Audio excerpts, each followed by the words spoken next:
How are you, man? What's going on? I wasn't talking about Teen Wolf, that's for sure.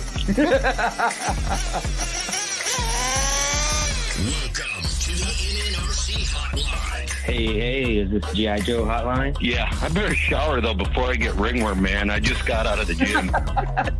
This is a place where you, a racer, mechanic, rookie, or RC racing fan can call up and speak your mind.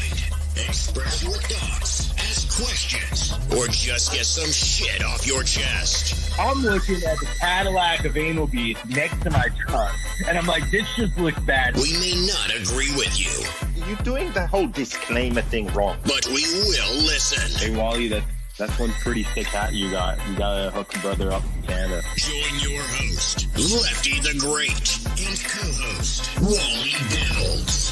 Hit us up on the NNRC Hotline, 1-424-414-6672. And let's talk RC. Nitro is the glory. Buddy Buggy pays the bills. Woo!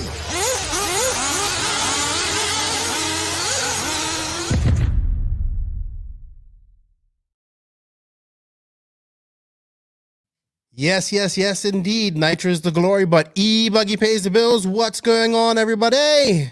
Welcome to the NNRC Hotline. We have a special show tonight. Thank you to everybody that has joined us. Please share this, make this go viral. We are getting into the greatest debate in RC, one of the greatest debates in RC, the everlasting, never-ending debate that is stock versus mod, or mod versus stock. So that is what we're talking about tonight on the NNRC Hotline. But you know what? Before we go on, I have to pay some bills here, and I have to say thank you to all of the people that listen to hashtag NNRC Squad, all you guys that like our post and follow us on Instagram and got us to 1,000 subs this week on YouTube. We're doing something special next week, the Toe of Satan. Thank you guys. I want you guys to tune into that because next week that is going to be something special, celebrating the 1,000 subs. I'm going to do the Toe of Satan challenge live, and I want super chats because I'm going to donate all the super chats to a young racer that's going through some hard times. That he's up in Quebec, and they've done some good things for him and raised a lot of money for him. And I'd like to send some money myself if we can raise some for that. So if we can do the Toe of Satan, raise some money, good stuff. Shout out to all the patrons of the NNRC. Thank you guys for all the support. We greatly appreciate it. You guys make things happen. I'm actually planning trips here shortly. I see the boys. They're in the back getting warmed up. They're getting all warmed up. I see them. Hey, you know what? Thank you to you guys. You keep things going here. And I have to shout out to all the awesome companies that support us and allow these things to happen. I like to shout out to Mayako, TNR Fuels, Beach RC, Techno RC, JQ Racing, Sun City RC Raceway, Racecraft USA, Papa Willie's Traction Tonic, RCGP, WallieBuilds as well, House of RC. Go sign up at House of RC and get your profile sorted out. And of course, don't forget manscaped.com. We do have some promo codes in the written description down below of this podcast, of this show. So without further ado, let me stop talking. Let me see who's here. We got a bunch of guys in here. What's up, everybody? What's going on? Yes, Joey's got a surprise for us. Joey's got a surprise. So today we're going to talk about this never-ending debate. It started with Wally making a post this week talking about trying to get some more racing, some mod races at OCRC. And I said, hey, let's talk about that on the podcast. And I got plenty of messages from people, and they're like, I'm going to call in, I'm going to talk. And then Joey hit me up and he's like, I'm calling in to debate Wally. And I was like, you know what? Why don't you just come on and let's do it? And let's do this like, hey, boxing style. So this is going to be a debate, like a proper debate. I'm going to try and control it. We're going to have timers and all that type of stuff. So let's see what we can do. You know, I'm not really good at multitasking, and I'm doing this all on my own. So let's see if I can do this today. And we're going to actually have a debate. And hey, see what they say. So what are you guys ready? What's up? Yes, France Desros, how are you? We're not doing the Toe of the Satan challenge this week. We're doing the great debate. So I think we should get this started. Get our contestants introduced and get this debate going. What do you guys think? Are you guys ready for the great debate? Let me know, because we're about to introduce our contestants. Now, for the thousands in attendance and the millions watching around the world on HBO pay-per-view, ladies and gentlemen, let's get ready to rumble! So, joining us in the blue corner, the mechanical Merliin of the Mod Militia. At 5'11", 215 pounds. He's probably lighter than that now because he's been doing some exercise. 29 years of age, 16 years in the hobby, representing OCRC Raceway in Huntington Beach, California. He says, shout out to all the racers that aren't afraid to run modified. And also to my sponsors, WB Factory Racing, Mayako, TLR, Savox, Hobbywing, Ultimate Racing, JT Bearings, Beach RC. I would like to welcome Nick, WallieBuilds, Wautlet. Give him a hand. Give him a round of applause, everybody. Give him a round of applause. What's up, Nick? Are you ready? You are repping the Mod Militia this show. So are you ready to take on your contestant? This is kind of quick. Yeah, I'm ready for this. I've been arguing with a bunch of people this week, so I think this is going to be a good one here. I'm ready to go. All right. Where is your contestant? He's not in his chair, but I guess he's planning a special intro. So let's see who's in the red corner. In the red corner, chair, the pink Pinion defender, the Sleuthy Solicitor of Stock, Joey Fisher RC, aka Larry, is in the house, everybody. Weighing in he is actually 6'0", weighing in at a claimed 215 pounds, 33 years of age. I'm not saying what he said next. 6 years in the hobby, representing Beach RC Raceway. Big thanks to all the racers who run stock because of the love of competition and not chasing an A-main spot in a class of 6 entries. Thank you to Schumacher Racing, Trinity, and Raw Speed. Also, shout out to my moms who banged. I should have read this before I did it. Without you, I couldn't be where I am today. I would like to welcome Larry, because this is Thank you. What's up, Larry? It's Borak. If you guys don't know, just a quick introduction. Larry is from Florida. He's in the other mecca of RC. He has lots of great races around him. Florida's like the California of the East Coast. And if you're wondering about his attire, he actually did this at the Masters of Dirt. There's a video of him, and he decided to show up in his wrestling uniform because, things are getting serious. Now, I need to see if I can get you guys. I don't know how to sort this out. But anyway, all right, guys. So welcome. Thank you for coming on. Well, do you want to say anything, Joe, before we get started? No, let's get it going. Let's get it go. Oh, he's so ready. Special. He's so ready. He's just ready to go. Yeah, I'm gonna go ahead and put some proper attire on for my get ready for Masters of Dirt. No, don't worry. I'm not gonna take the G-string going up my ass out, but no, please don't ride out there for a little bit. All right. So tonight we're gonna the never-ending debate. Thank you guys for showing up. Thank you everybody that's tuned in. We like to keep it funny here, so we hope we didn't offend anybody, but you know what, if we did, we did.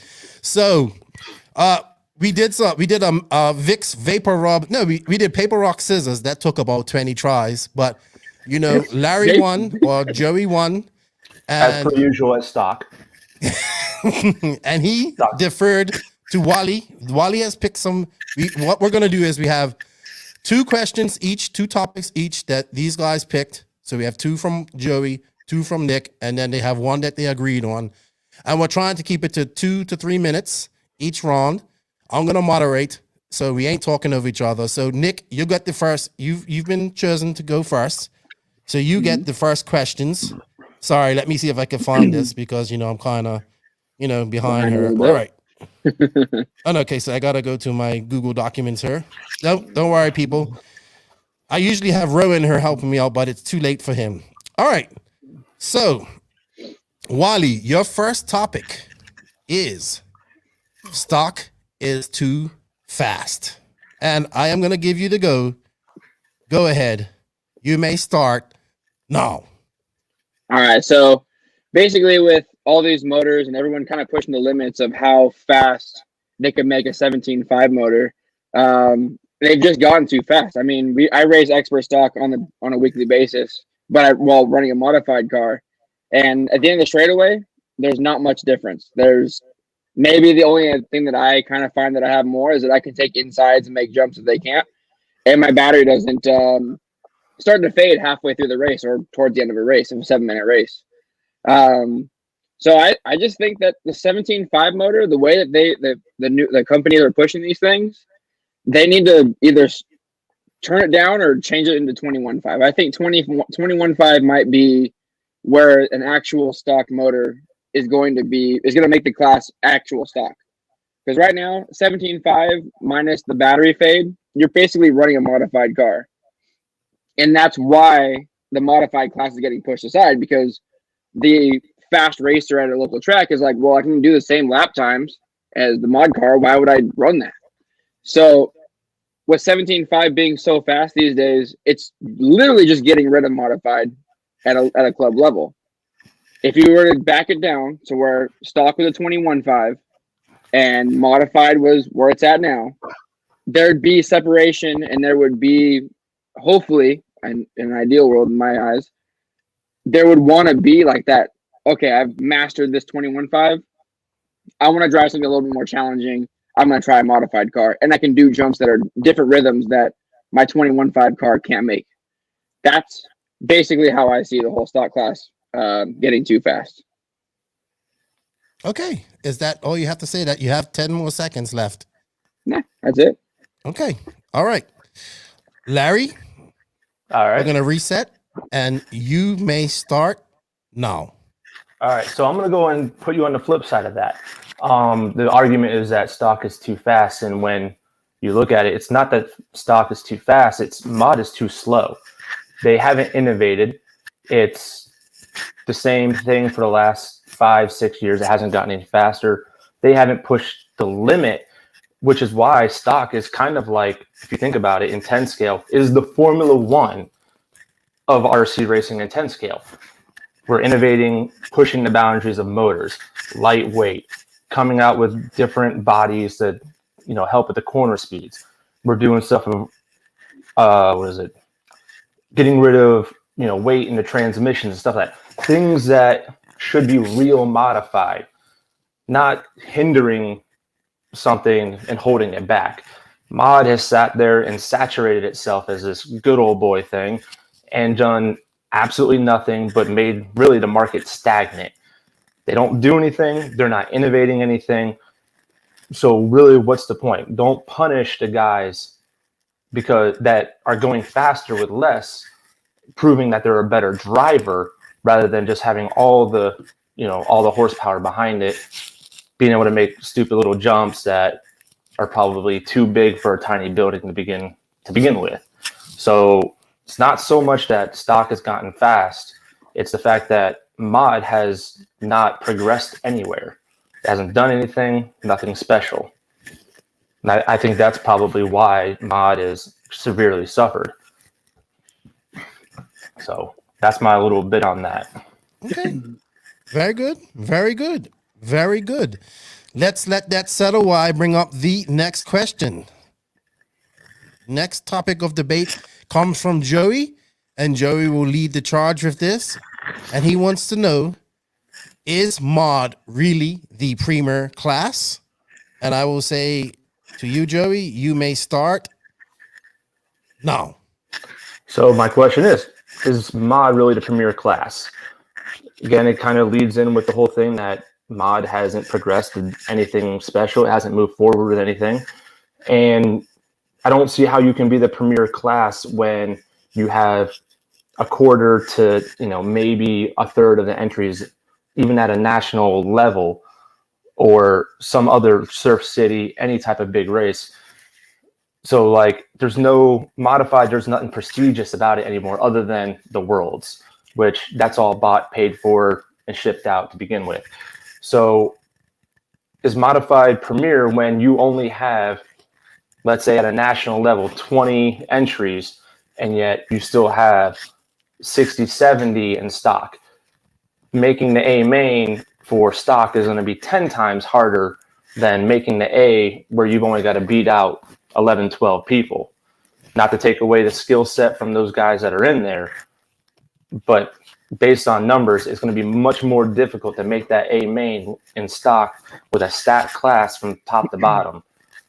So to me, being premier, everything's got to be tight. You got to have the entries. You got to have the right drivers. You got to bring your A game. Your car's got to be right.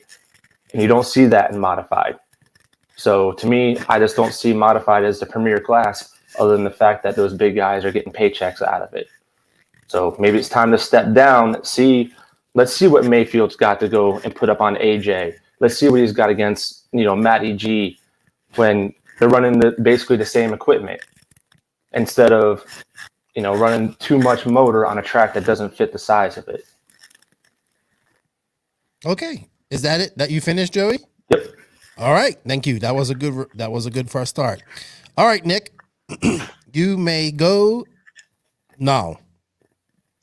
So I do kind of agree with some of the things that you're saying, but at the same time, the reason that the stock classes have gotten more competitive is because nobody wants to make that jump to modified because they know they think that they're not going to be able to hang with the modified guys. So they jump back and then they take up they add 20 or 30 entries of people that are probably just fine running modified, and they jump back into stock because they're allowed to. There's no progression of the driver. It's more progression of the car, which progression of the car should happen. But people should also want to harness their skills and move forward into something a little more challenging and start to develop more skills. Because stock, I've driven stock. I know how to do it. I know how to drive stock. Sometimes I have to drive stock when we have the stock nationals, or I just get tired of trying to run modified and collecting with people running stock. Stock, really, if you can carry corner speed, it's more than likely you're just put as much lightness into your car, get the most expensive stock motor, and the one that has the most power, the closest to a modified motor, charge your batteries at 40 amps, get the most power out of the car that you can stress it, and then just pretty much, in my opinion, you hold the trigger pretty much wide open. Yes, you do have to let off a little bit, but there's not really any finesse to it. It's just really just pull it and turn. When you go to a modified class, you're really harnessing that skill of using the entire trigger. You're rolling onto the trigger. You're finding the grip. You're creating grip with your trigger too. You're learning how to drive, honestly, in the most powerful car you can. I feel like the modified car is more like the F1 car, because an F1 car has way more power than, let's say, a spec Miata. Miata, you could probably just hammer around the track and just go for it. An F1 car, you have to really be controlled with your inputs, run your throttle and your steering and your braking. So modified the same way, but nobody really wants to do that. So now I see why stock is becoming the premier class by entry count, but it's because nobody wants to go up and move to the premier modified class and battle with the premier modified drivers. So I see where you're coming from, but it's because of the stock being too fast and nobody really wanted to progress past that level. Okay. Very good. You know what, guys? Before we go on to the next round, we have to pay some bills. So, thank you to Beach RC. They are a proud sponsor of this podcast. And, hey, there's an affiliate link attached to this written description. If you can check them out, check them out. BeachRC.com, the Racers' one-stop online hobby shop. Choose from all the popular brands and variety in stock with super fast shipping and great customer service. BeachRC.com still has the local hobby shop feel with all the benefits of the internet. BeachRC.com is the exclusive distributor for Ultimate Racing, JQ Racing, Pro Circuit Racing Tires, Nitro Lux Fuels, and Assault RC Performance products. So fill up your cart and check out at BeachRC.com today. Okay, everybody, we are back for the greatest debate in RC, stock versus mod. Representing the West Coast is WallieBuilds, and representing the East Coast and Stock Nation is Joey Fisher RC. It's time for Wallie's next question and next topic, and it is tracks cater to stock. And you know what? We're going to switch it up a bit. Joey, you're going to go first. All right. And you can go now. So why not cater to stock? Stock's paying your bills. Stock is, getting all your entries for the most part, regardless if it's stadium truck, 13.5 4-wheel, 2-wheel drive buggy. Stock, yeah. If I'm a track owner, I'm going to cater to the stock guys a bit more than modified. Modified, they're only given a little tiny portion of what's going to take to keep the doors open, the lights on, a hobby shop with spare parts if that's able to be done. Stock, when you're paying the bills, is going to go and get the love. I mean, you're not going to go ahead and throw money at a hooker that don't do nothing, but you're going to throw the bank at the one that does it all. So yeah, absolutely. You should cater to the stock guys, not to be like prima donnas about like, oh, we're stock and this and whatever other funky stuff mod guys think that is the stock life or whatever. But when we're paying the bills for any track in America, it doesn't matter if it's OCRC, Beach RC, Beach Line, my local track of SS, it's stock. And to be honest, it's what matters. If you didn't have stock, if you didn't have the popularity of stock right now, where would the hobby be at? It's much like with 8 scale. I think e-buggy is probably, more popular than nitro. Maybe not everywhere, and maybe not even here in Florida. But for me, it'd be a lot easier to run e-buggy. But yeah, if I'm a track owner, I'm going to build tracks that stock guys are going to like because it's going to keep them coming back.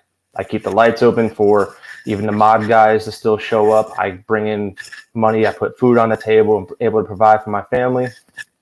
And at the end of the day, that's what matters. Okay. So. Larry, thank you. Larry, we have people that complain about your mic, so you got to figure out a way we can get it out of there. And we're gonna have right. Wally. I'm gonna mute you here real quick, Larry. Wally, you may go now.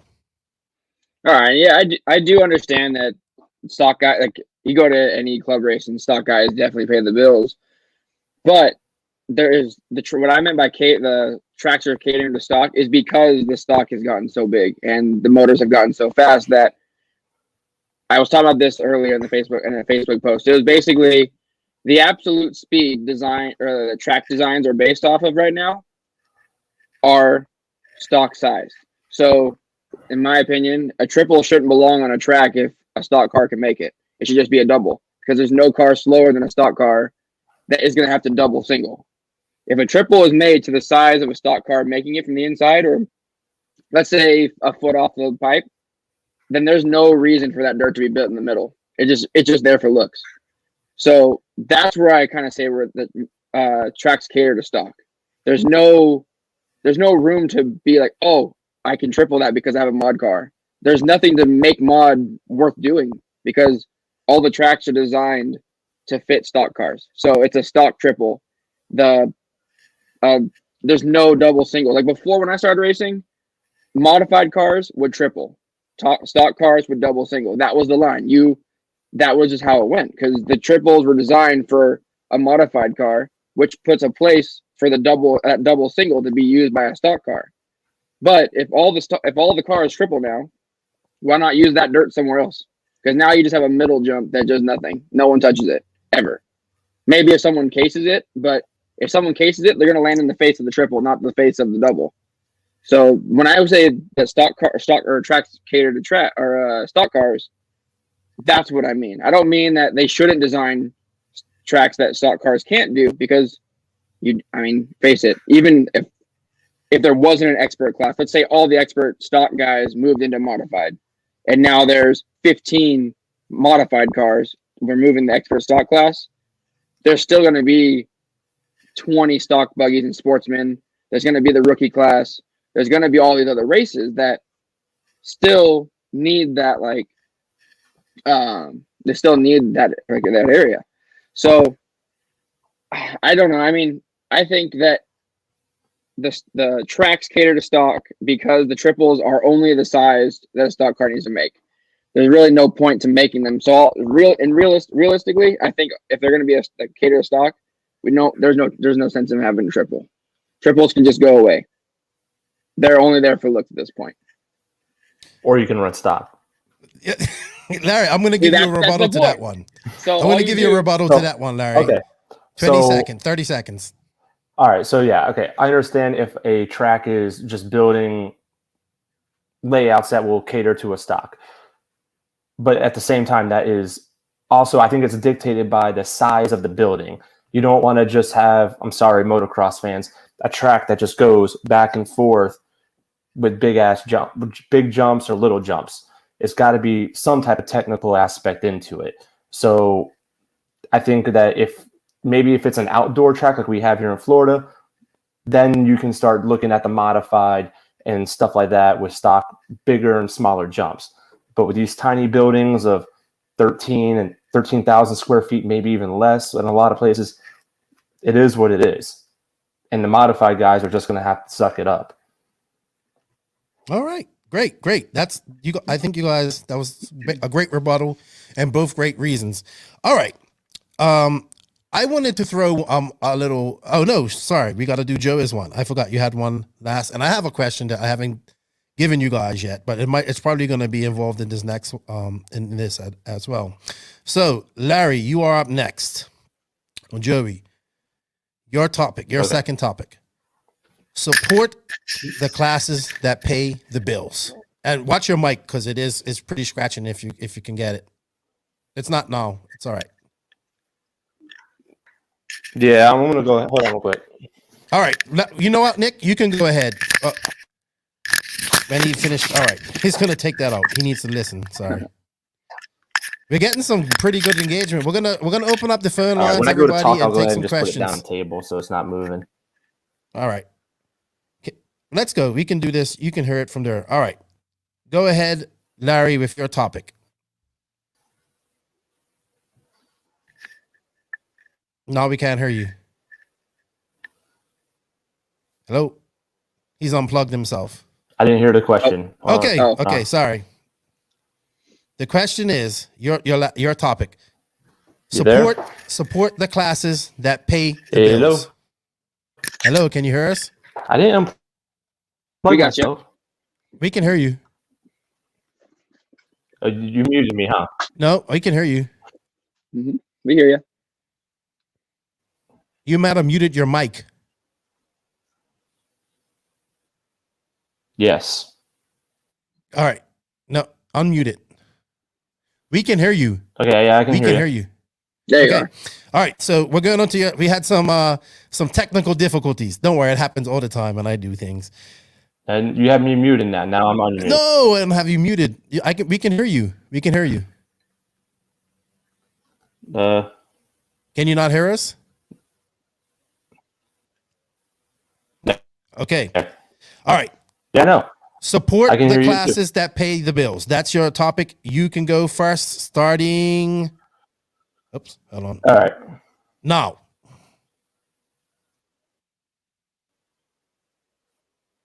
No, we can't hear you. No. I'm not muting anything. Okay, now we can hear you. I can hear you. Okay. Yeah. Okay, you can go. All right. This is weird. This is weird. All right, but he's got the storm coming too, so maybe we're gonna remove you. So Larry, we're gonna remove you. Okay, you're back. Support the class that pay the bills. And you can kind of hit back. I think he's got that storm's affecting his I guess internet. you can. Hold on, is it working? Running out of battery over there. Yeah, we can hear you, but it's choppy. Hello? Yep. Choppy. Here, let me. All right.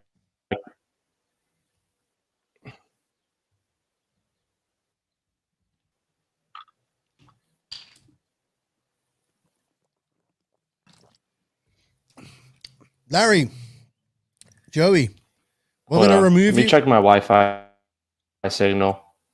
All right. Yeah, his second guys are being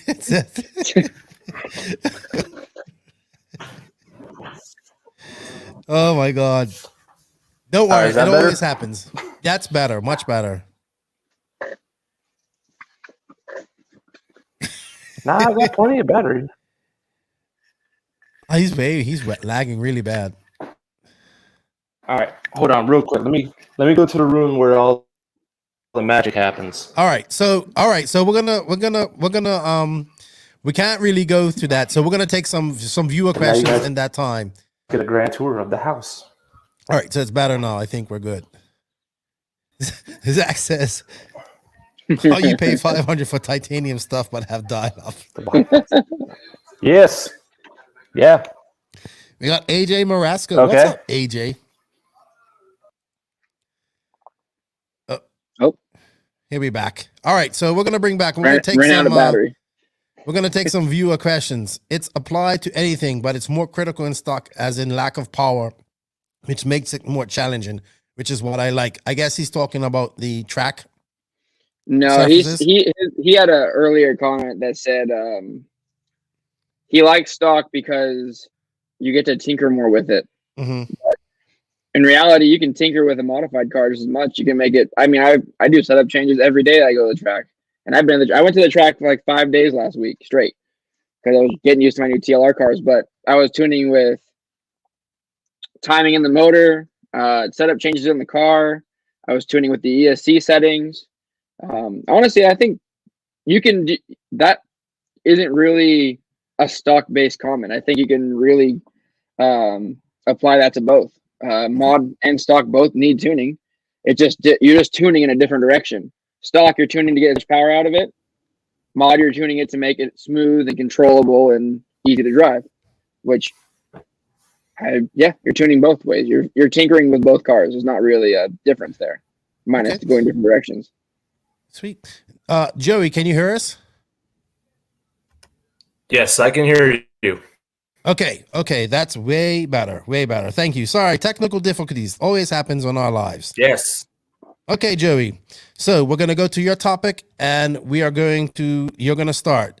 Support the classes that pay the bills. Yes. Uh-oh. Can you hear us? Oh man.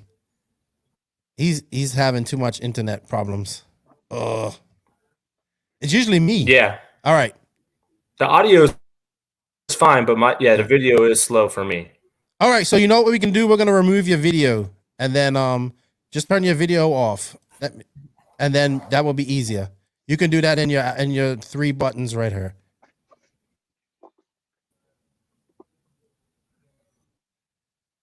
There we go. That should help.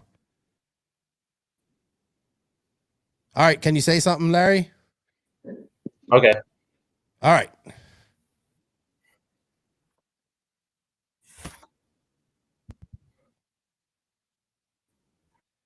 AJ looks like he wants to debate. We should probably bring him. If Larry can't get in here, we'll bring AJ in here. All right. All right. There we go. We can hear you. All right. Is that any better? That's fine. Now we can hear you. Can you hear me? Yes. We can hear you. Live from Antarctica.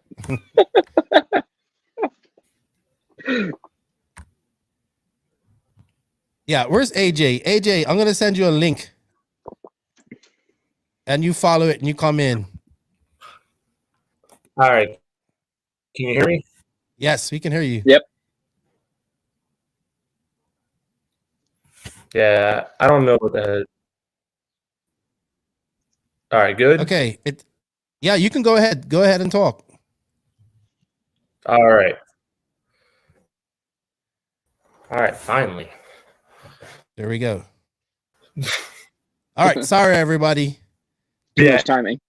AJ sent me a message that he wants to get on here. So Yeah, I sent him a message in Facebook Messenger. He just has to follow it and come in. We'll see him down here. All right, go ahead, Larry. You can get your rebuttal one. I mean, you're talking. Your 2 minutes. Guys are saying stock internet versus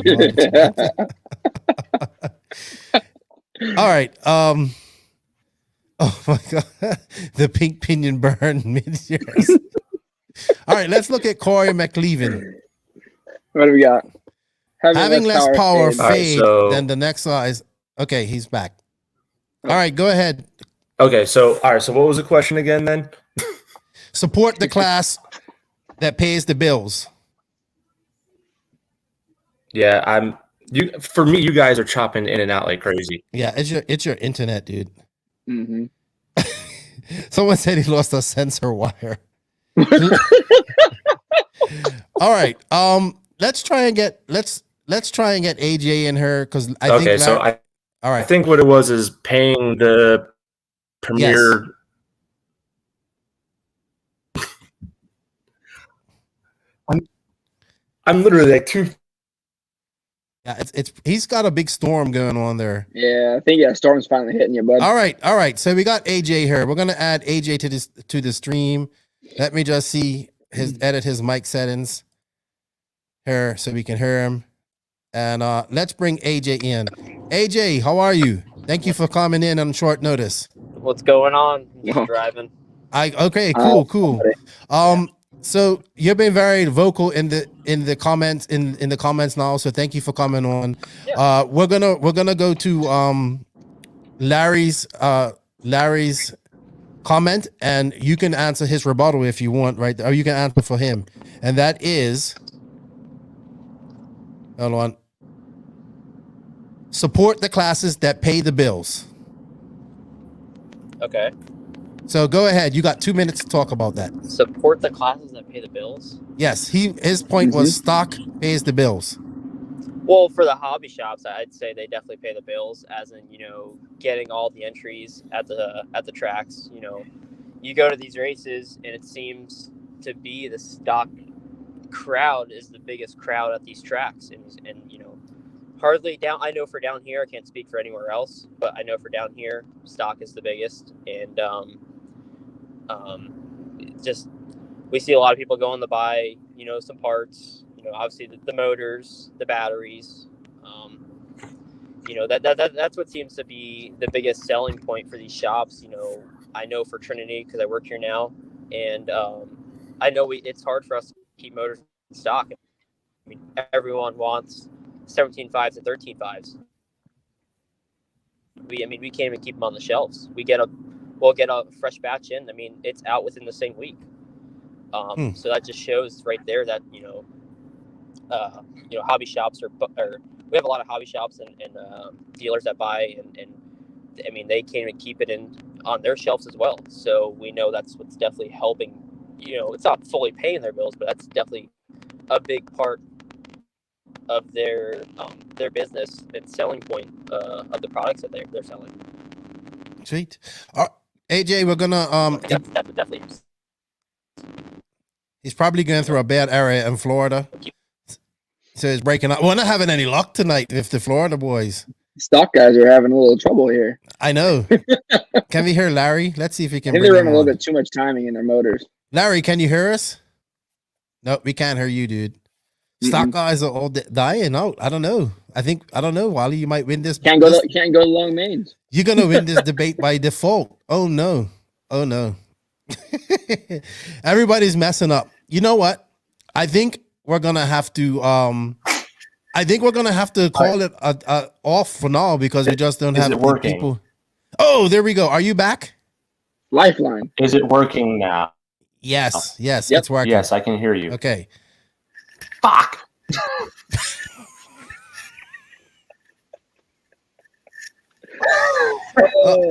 Okay. His phone is thermaling. We can't hear you, dude. We can't hear you. We can't hear you. We can't hear you. We can't hear you. You know what? All right, AJ is back. I hope is back. There. Is that AJ, better? are you back? There you are. There's AJ. Okay, I disconnected the headphone. Okay. So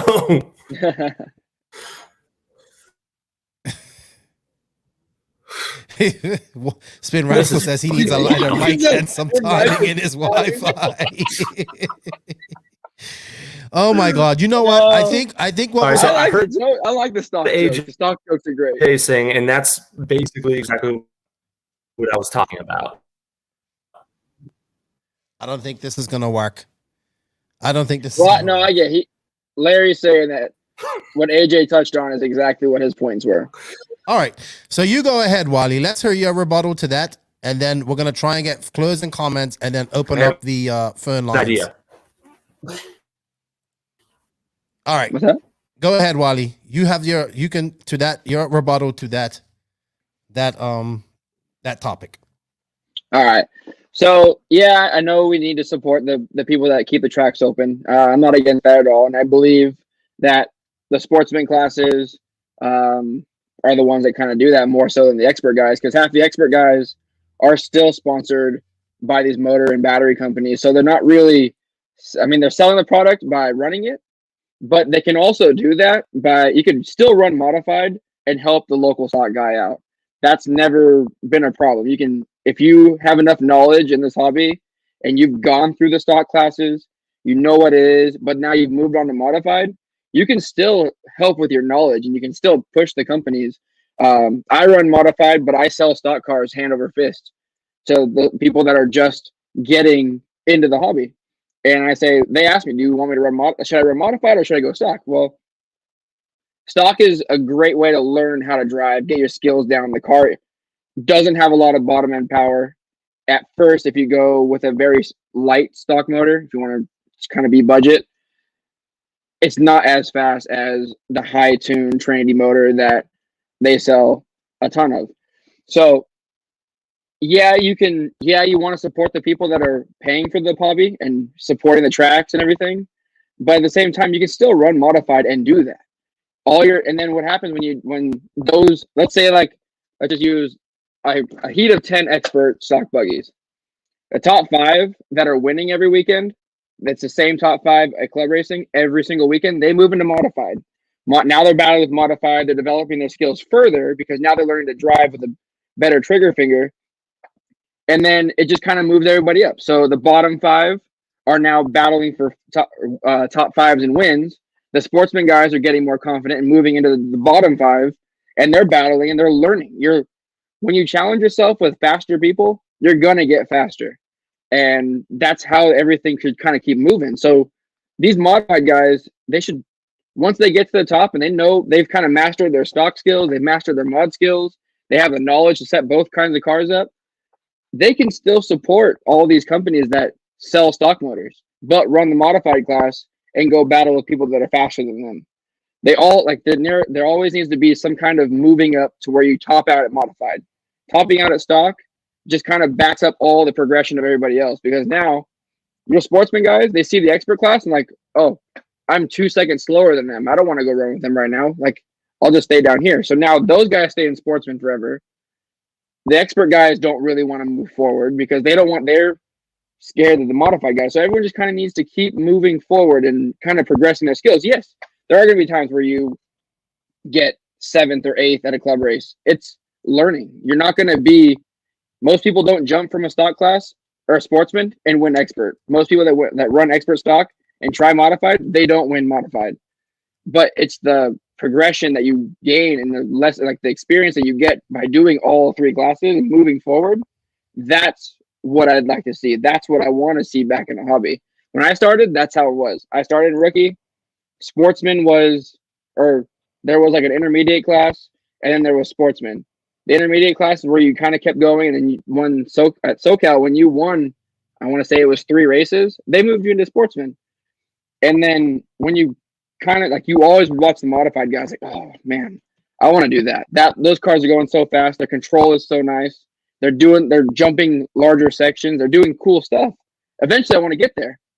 So then, like, personally, what I did, I raced stock, but I practiced with modified.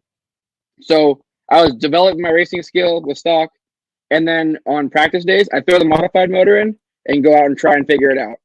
Eventually, it kind of started to mesh together, and my racing skill developed with how I can handle a modified motor, and that's where I went, and that's where I've been since. And then I can still promote. I still have the knowledge to help stock people. I can still push stock product, but I also race in the top division. And that's how I kind of see it there. Okay. We're going to give, now that Larry's back, hopefully, unmute your mic. Larry, can you hear us? Yes, I can hear you. Okay, perfect. That's perfect. AJ, can you hear us as well? Sorry. I think AJ is gone. All right, Larry, you're going to have a chance to actually talk about your point because we wasn't able to hear it. So you may go ahead now, no time limit as well. All right. So I believe what I got out of it is you run stock or sportsman and move up to stock, and then from stock you go to expert stock and modified, blah, blah, blah, blah. All right. So the problem is for me is that a lot of the stock guys, and I can probably speak for AJ because I've actually talked to AJ about this before, that to a lot of us, mod isn't any fun. So I'm not, and it's not about, oh, I just want to run stock to win and because winning is fun. I don't want to race 3-4 people at a club race. And then let's say there's a bigger series race, I get to race 6 or 7 people. To me, that's not fun. That's against the spirit of competition.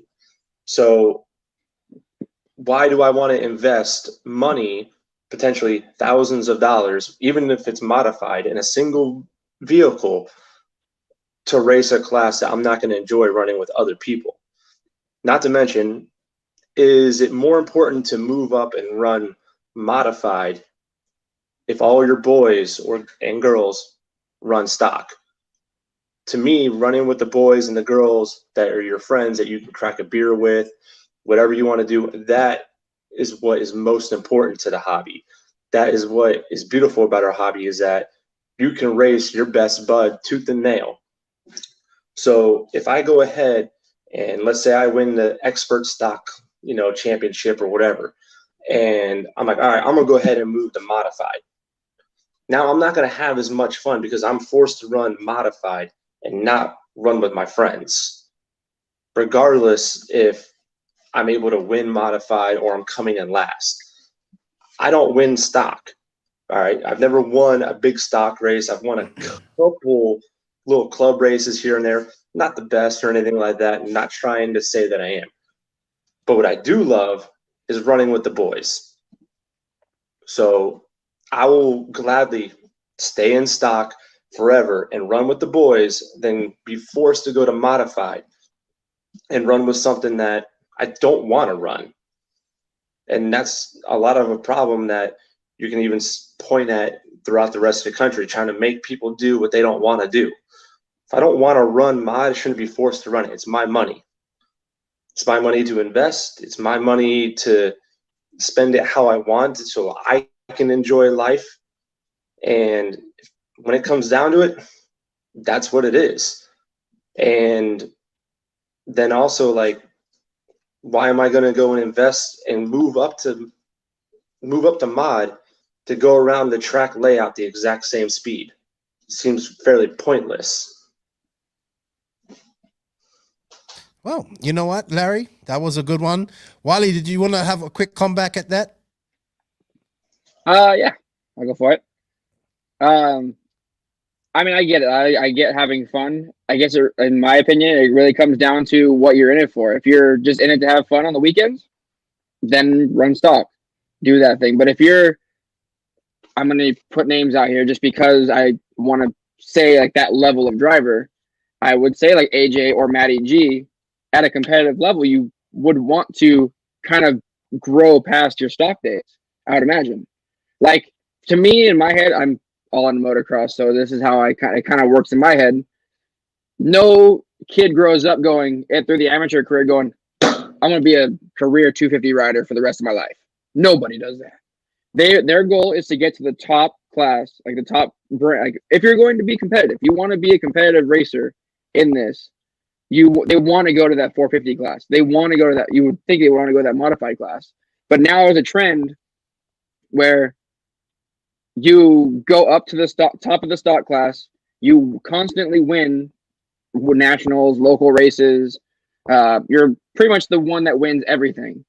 So at some point, I see it as this, like, if that person let's say there's like Surf City, Stock Nationals, Top Gun Shootout. I'm just doing West Coast because the ones I know are off the top of my head, or Masters of Dirt, and Matty G wins all of those. And then the next year he wins them all again. And then the next year he wins them all again. Maybe there's someone that comes up and challenges him, but let's just say he keeps winning. Would you get bored of that, or would you not? Like, I would feel like okay, I've topped out in the stock class. I'm going to go to modified and try and master something different. I just feel like everyone just like, I'm good at stock. I'm going to stay here. I don't need to go any further. And that's why no one goes to that mod jump, or they don't want to lose. They're comfortable winning every big race in the stock class by, I don't know. I mean, I've seen a few where they've been gapped quite a big margin, and they're running times that would put them top 5 in modified. So to me, I feel like that person, once you hit to a certain point, you need to just go to modified and just try it. At least try it. Give it a try. See how you do. What if you are battling with Cavalieri now? What if you're battling with your top local drivers and it's fun that way? What if that's what happens when you make that change instead of just beating the same people over and over and over again? Now, on the other side, what your point is, if you are just for having fun, I mean, I don't see that being a problem running stock all the time. To me, what I'm trying to push is the people that are trying to be at the top of their game, and when they get to the top of the game and they stay there, there's a spot to move up, but they stay here because they don't want to get smoked. They don't want to be in the C and B mains of modified at a large race. They want to be in the A main of the stock race. That's my point. Like, hanging out with your friends and racing stock, that makes sense. I get it. You want to have fun. You want to do that for fun. But if you're going to be a competitive person and really try to master all your skills and everything, I think you just move up to modified. So what I would say on that, though, using AJ for example, because that's who I race with all the time. Mm-hmm. I don't know his situation with Trinity, if he gets paid or anything like that. But so when you look at it, he is the top driver of Trinity. All right, I know he's with Associated, but he's not the top driver of Associated. So if this is a career path move that he wants to make of staying in RC, him being one of the best stock drivers in the entire country, if this is the route that he wants to go to maintain a position in the industry, isn't it in his best interest to stay at stock and continue to help companies like Trinity or anywhere else, if you decide to go, to help them push and develop products in the strongest class in the country? Which, like, no one's gonna, like, you look at Ryan Mayfield or Cavalieri, anything like that. All right, what they sell a chassis, and you're gonna buy a chassis once a year, maybe, depending on how much you destroy it or whatever. But someone like AJ or Matty G or other stock guys, to me, are more valuable because the stock class is the most popular. They're able to make a career out of it, and they're helping develop these new products for the average person. So for someone like AJ, I would, why move? And I race against him all the time, and every time I go out there, he whoops my ass, and there's no other way around it. All right, like, on my best day, I might keep up with him for a lap or two, and then he's going to pull out on me. To me, that is the challenge. And I respect the fact that he doesn't want to move up, because I don't know if he does or not. If he has that desire to make a career out of this, or at least make some type of income, why not stick with the thing that you know and put a little bread in your pocket than being forced to go up to, modified, which, okay, yes, Trinity, they have Fend and everything, and that's helping, with some sales on the modified side of things. But AJ, promise you, sells more product for stock than Dakota has probably in his entire career pushing product. And AJ is able to do that with just a single company running, you know, the non-superior class. I mean, in my book, AJ is just gonna, you know. I get that. You got to go. I understand that point. I understand. I understand both you guys' point. You know what? Is AJ even here? Is he hearing us? I don't think he's hearing us. He's in her, but he's not in her. So I'm gonna kick him from the studio because he's not answering. Go but figure. Thank you. It works better on my phone. Yeah, thank you for coming in, AJ. You know what? Oh, he's back. Oh, his phone must be just calling this back or something. You know what? We're gonna pay some bills and then we're gonna go into the final couple of topics, and then we're gonna do some. We got the phone lines open, but we're gonna take some phone calls. So, thank you to SCRC. They have a big race coming up with our other sponsor, TNR Fuels, at the TNR Fuel A Main Tour. That is starting at Sun City RC Raceway next weekend. So if you guys are on the fence, go check them out. Here's some. Here's a cool announcement. Sun City RC Raceway, the home of El Paso's world famous motocross inspired 8-scale off-road track. The Showers family has over 20 years experience creating one of the premier tracks in the USA. Their world-class facility has everything: handicap accessibility, covered beds, skate starts, space for parking RVs, trailers, and lights for night racing. Follow SCRC on Facebook under Sun City RC Raceway for updates, upcoming races, or host your own race. Thank you, SCRC. The track is looking really good. Anthony Westergaard's put a badass layout there, and I wish everybody going to that race to have fun. I wish I was going. All right, guys. I have one question that I didn't put on her, and I wanted to put for myself before we go into the final topic. And this is real quick. For me, as I know nothing about stock and all this type of stuff, but I really like that 10 scale has a stock class because that's a stepping stone for me to pro. I'm thinking motocross like Wally as well. But I think stock is not for beginners. So where are we? Do we have to have a spec class for beginners? Something that's easier, less competitive. Well, it's always going to be competitive, but something that's basic for new people to get in. Like I remember, I always say this, when Associated came up with that Clubman Racer, the 2-wheel drive and 4-wheel drive car that was like ready to race. I think you just had to add. Can we see a class like that and then call that maybe spec class? Stock is the middle class, 250 class, and then that's a grooming ground for these young racers. Like I want to see Matty G going up there, and what Joey said about AJ makes a lot of sense as well. But let's talk about that. That's my thing, is always getting new people in here. I don't think, maybe this falls into the next topic too. So I think too, with price point. So that's probably what I'm trying to think here. How do we get more people into this? Because I don't think stock is the way. And then we'll go, I guess we can just do, and it's about price point too as well. So let's talk about that too. So answer my question. How do we need to get a class for these beginners? And I don't think stock is it. Convince me why stock is it. Joey, you go first. I'm going to say this. It's not. Okay. So the beginning class is novice. You know, like you go out there and you dip your hand into it regardless of what chassis it is, whether it's a short course or a 2-wheel drive buggy, 4-wheel drive buggy, stadium truck. It doesn't matter. That should be your beginning class. That gives you the opportunity to at least put a vehicle out on the track without dumping $1,000 into something. Because you're gonna put $1,000 into it on a modified or a stock vehicle regardless. So it's best to get a stupid little Traxxas, throw a transponder on it, go to a local track, run it around, see if you like the competition. And if you're someone that likes the competition, then you step up to stock. It's pretty simple. I will admit, I'm not a fan of the sportsman classes or the intermediates or expert stock, I think that if it's stock, it's stock. If Okay. it's modified, it's modified.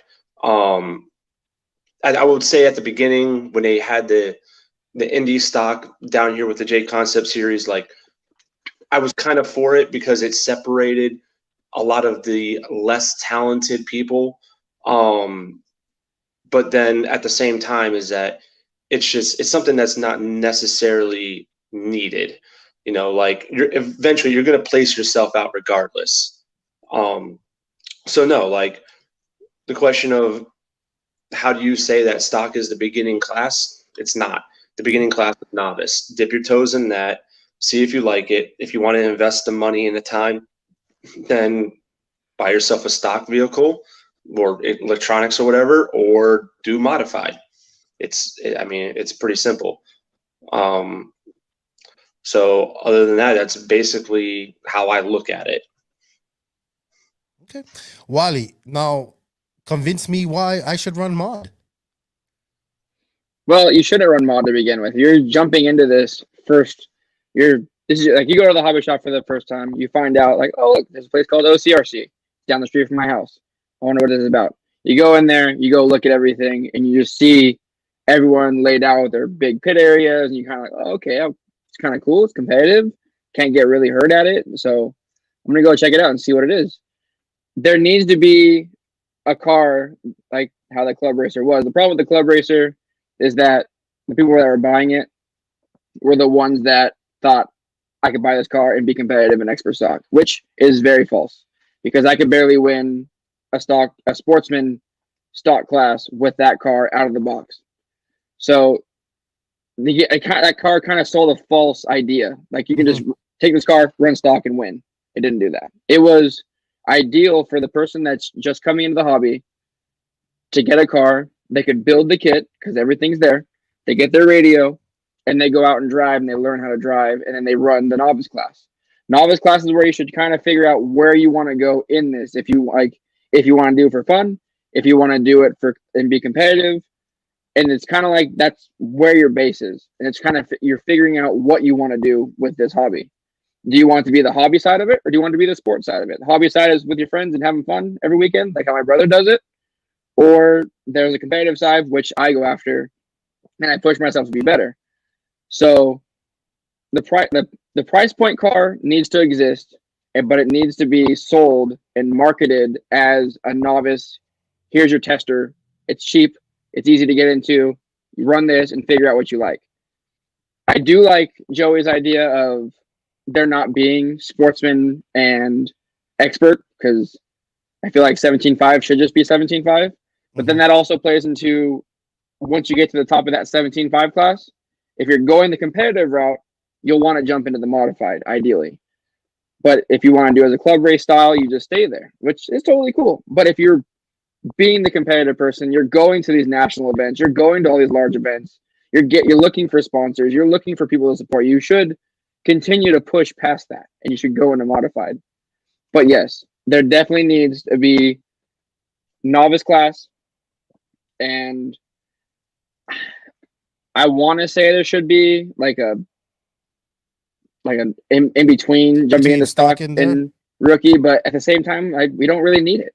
If you kind of develop getting around the skills you should develop in novice are getting around the track without crashing. That should be like your base, your building blocks, and kind of get going there. Stock, let's say now that there's just a 17.5 class, I think OCRC had 108 entries on I think it was Sunday or Friday, last Friday or Sunday. And of course the stock class had 60, but there was like 20, there was 20 experts and 40 sportsmen. But all these issues kind of play in together. That's how that kind of goes. But if it was just 17.5 and it was just 60, all the sportsmen people everyone was battle with each other. So that would kind of, the more that you move up, you kind of like, okay, I'm growing, I'm getting somewhere. I just left novice and now I'm 45th out of 60 this Friday. Next week, or a couple days of practice. Now I moved up to the top 30. Now I'm in the top 20. Now I'm in the top 10. Now I'm battling for top 5. Now I'm battling for wins. It's just running in that way. It pushes progression for your driving skill and your setup. So I agree. I think 17.5 should just be one class and just be done. And then people should just progress through that, and it's going to make them better. But I still think that when you get to the top of stock, you need to jump into modified if you're doing on the competitive side. And then I had a point from AJ's comment about what Joey said, where he can be something, being a stock guy, being the number one guy and pushing products for Trinity. You can still do that driving modified. Cavallari does it all the time. He's at OCRC testing stock products for them, and still, like, I mean, Cavallari's kind of a bad example as far as setup kind of goes, but he is helping the company design products and get the feel that makes stock like faster, because he's been doing it for much more, and much more stuff is improving. So you can still run modified and still develop stock stuff for the company that you're running with. Like, I wouldn't be opposed to it if Ron came up to me and was like, "Hey, I know you're running modified at these races, but do you mind doing some testing for me in the 17.5 class?" Oh yeah, of course. But I'm still going to run modified at races. That's like, you can do both. There's not one. It's not like you have to run a stock motor and that's all you can run. It's not like you get a mod motor and you can only run mod. So I get that, but the thing is that, all right, going out and testing a product at practice doesn't sell anything. You win on Sunday, you sell on Monday. So going out and testing and then coming out and saying, "Oh yeah, this is the newest and greatest, stock motor," but then, "Oh, what results do you have?" "Oh, I don't have any results. I went and just practiced with it." But that's not true. Because there's always an up and comer pushing the next stock. The next stock guy is always another one coming up. So it's the progression thing just stops at stock, and that's where that's where I see the problem. Like, even if Cavallari is doing the testing, but I'm just gonna say it's me, but I'm the stock guy. He does the testing, I run it, and I'm putting the results for the stock class. Like, there's always if someone moves to modified, there's another person to fill the stock guy's shoes. There's always someone potentially in that area. It's not like if AJ moves up to modified, there's gonna be no one to push Trinity motors at Beachline. There's always somebody to move that. In this area, now AJ is, even though our driver Kenny Setzer, he's coming up and he's quick, he's still not AJ level. Got you. All right, so we're coming up onto our final topic. It's been a great debate. Thank you to everybody that's tuned in. We've had over 100 people tuning in all throughout this this debate. Thank you for Joey. You're doing really good. You weathered your internet. So you both have our final topics. You kind of agree. The price point of all of this. Wally is why mod is cheaper, and your price, and you say, Joey, why mod is more expensive. So what we're gonna do with this is give you 3.5 minutes, and that's just gonna be your argument and your final. No, your argument. We'll do it 2 minutes. Do the argument, then we'll give you your final remarks, and then we'll go into calls. Okay. No problem. All right. So who wants to go first? This is all up in the air. Doesn't matter. Okay. All right, Joey, you're gonna go first and tell us why mod is more expensive. All right. So the reason, my theory behind why, not really theory, but facts of mod is more expensive. One, you got to buy the kit. Two, you're gonna blast through all your tires. You're gonna. I already see Wally shaking his head. You're gonna blast through your tires because obviously there is more power, so you're gonna create a little bit more wheel spin.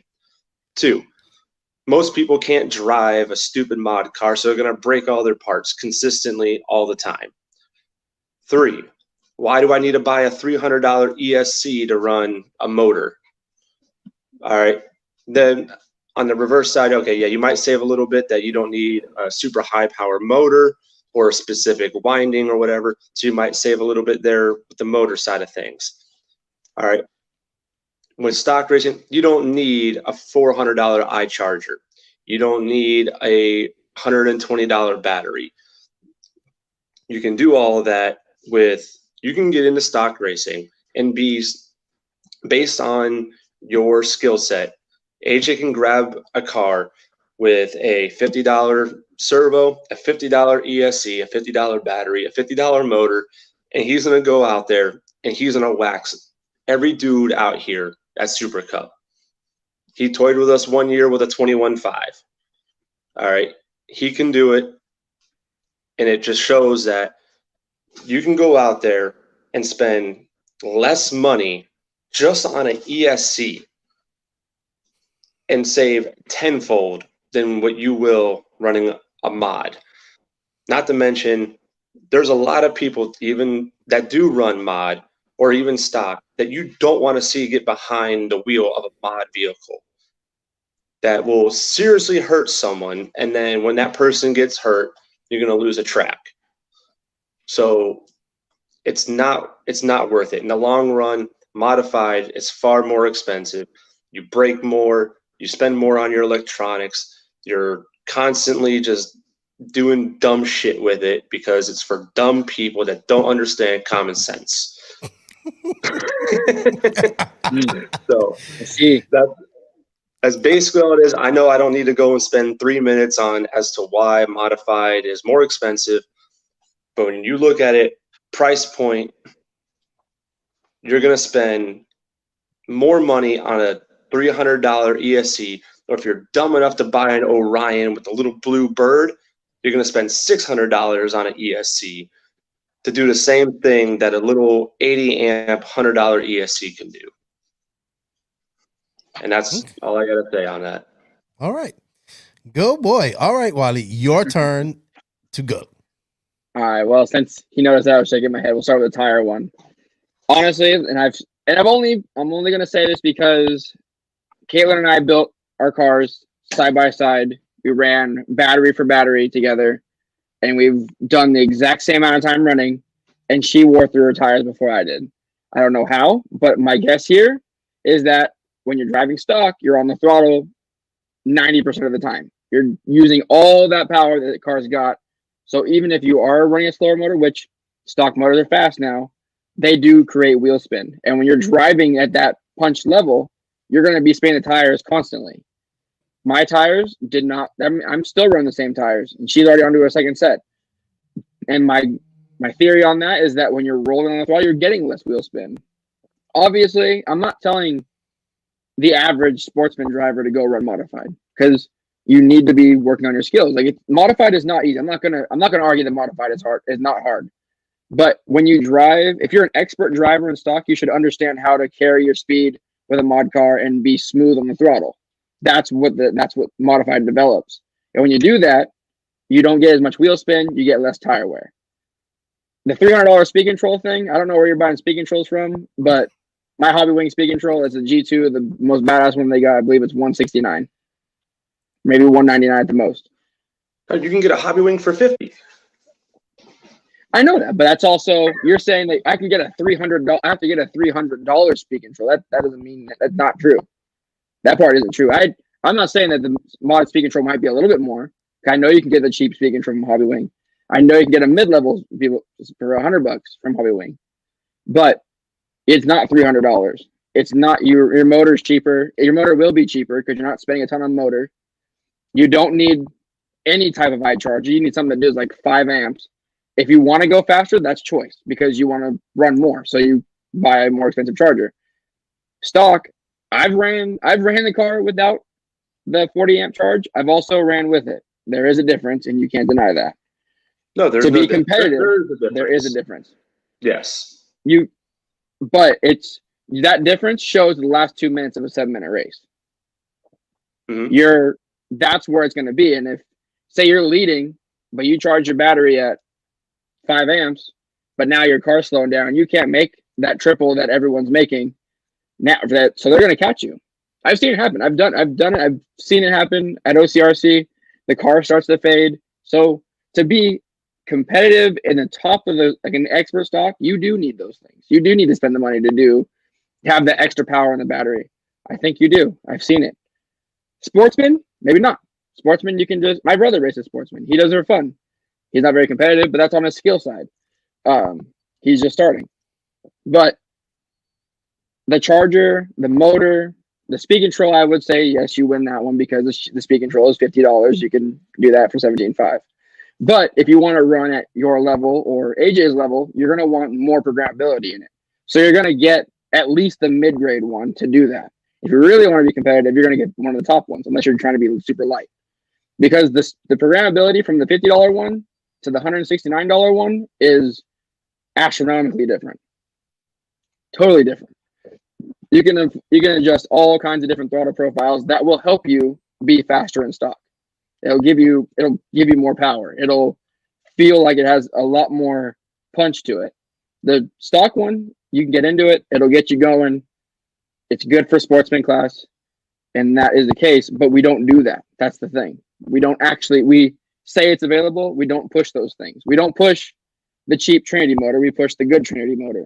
We don't push the $50 speed control. We push the $110 one, whatever it is. So modified, you could literally get the car kit. You could build it. You can put the setup on it, which is going to require springs, pistons, maybe if the kit doesn't come with the standard 1.6, 1.7s. You can maybe do a couple upgrade parts if you really want to make it look cool. And then you get your motor and speed control. You get a battery that's $50 because it doesn't have to have a high C rating and super discharge. You have a servo that just turns the car. It doesn't need to be fast or anything like that. I mean, that can be said for the stock car as well.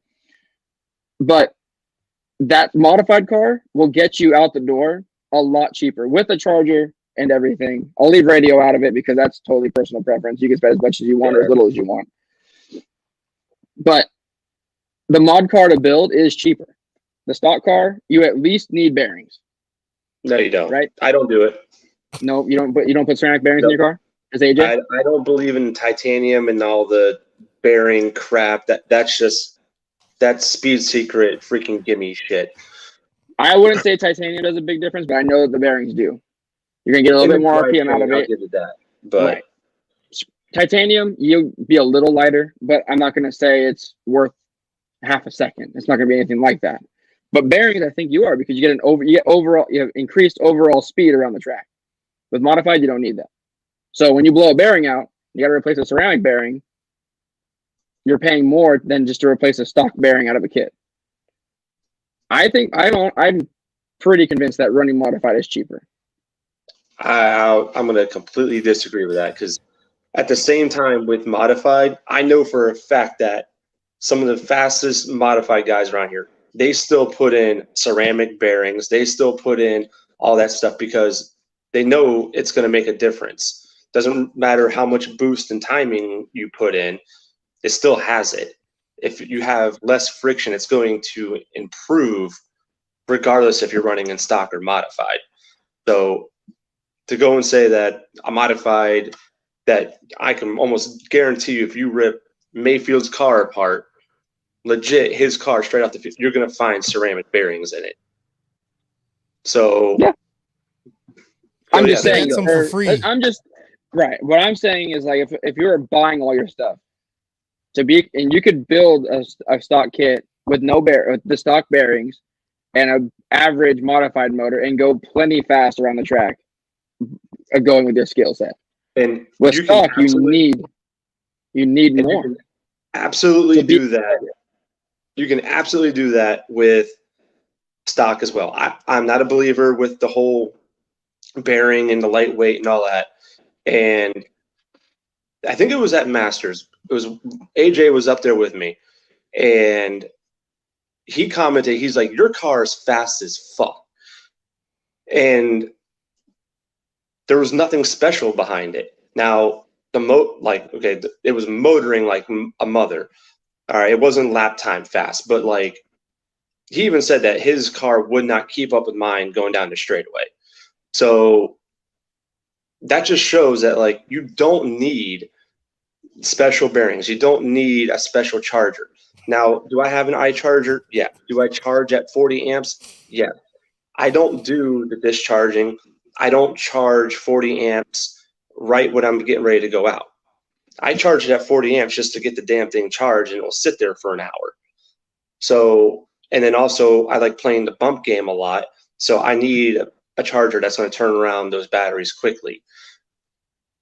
So yeah, you absolutely can go out, buy yourself a little piece of crap Venom charger for $50. You can buy yourself a $50 battery, ESC and all of that.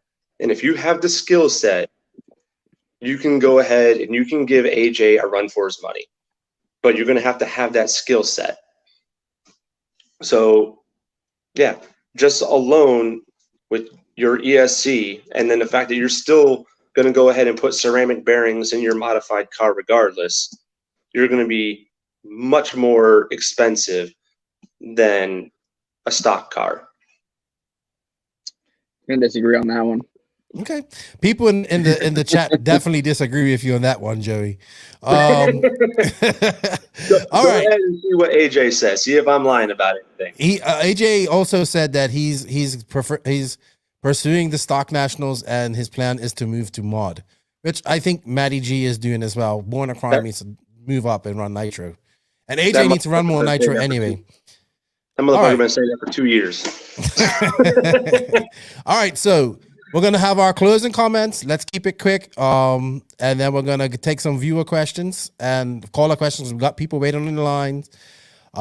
Nick, you go first, and then Joey, and then we're gonna go into the Techno RC call-in segment and get some viewer questions for you guys. I'm going to keep it short and simple. I think there needs to be a class to get more people into it.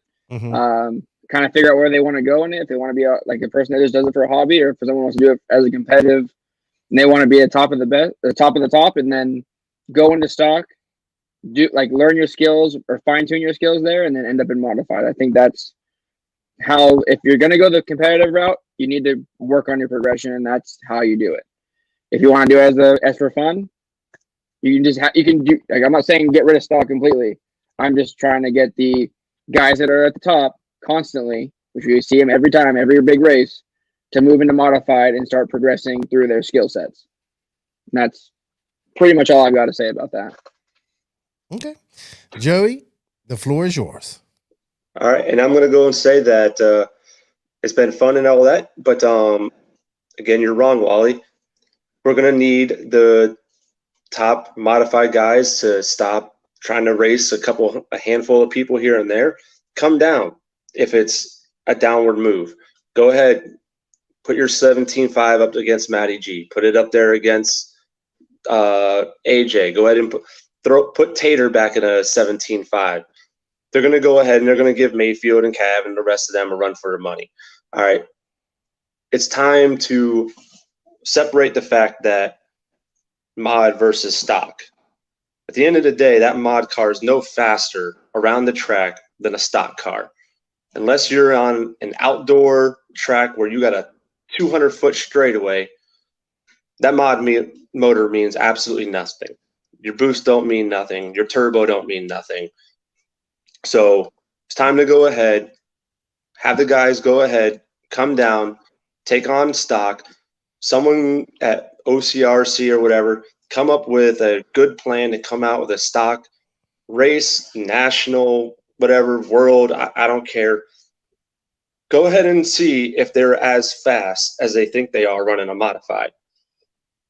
Or let's create something where they're doing a modified race, then they go ahead and they do a stock race. They combine the points together. See who really is the best.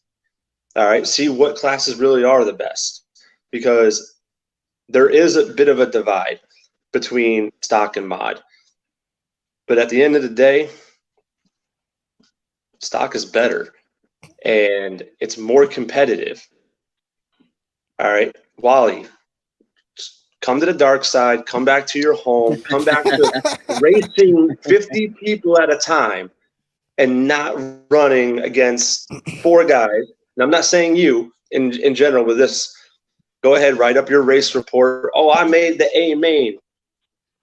You made the A, but you were 7th out of 8 people. So it's just, and then they're going to go ahead and then that puts in the whole sponsorship issue. where people were like, "Oh yeah, I made the A main here." Da da da da da da da da. Mm-hmm. But then, okay, you only raced 6 people, and yeah, you came in 5th. You have a lot of top 5s. Yeah, but it doesn't prove anything. Right. That's No, not I see a that. stock or mod problem. But that's an RC problem. That's an RC problem. I like what Jim Chase has to say. Jim Chase just commented, says a national point system needs to be developed. Just like 250 class. You can point out of the 250 class. Yep, I agree. You know what? We was talking. All right, we'll talk about that later. But I think that was a good debate. Technical difficulties not subsiding. Larry kept it entertaining. People kind of didn't agree with you in their chat, but you know, AJ came on. That was cool. Wally defended the mod. I don't know who won this debate. We'll have to give it to the crowd here. By the time we finish this, we're gonna see who won this debate. People hate me. Of course, they're gonna say Wally. You know what? I think it's time to open up the hotline and take some calls, and that is brought to us all by Techno RC. Techno RC. Techno RC. Techno RC is a premium manufacturer specializing in 8th and 10th scale high-performance off-road RC buggies and trucks. Visit www.technorc.com for a complete catalog of their products. Techno RC. Excellence in engineering. #Techno Takeover.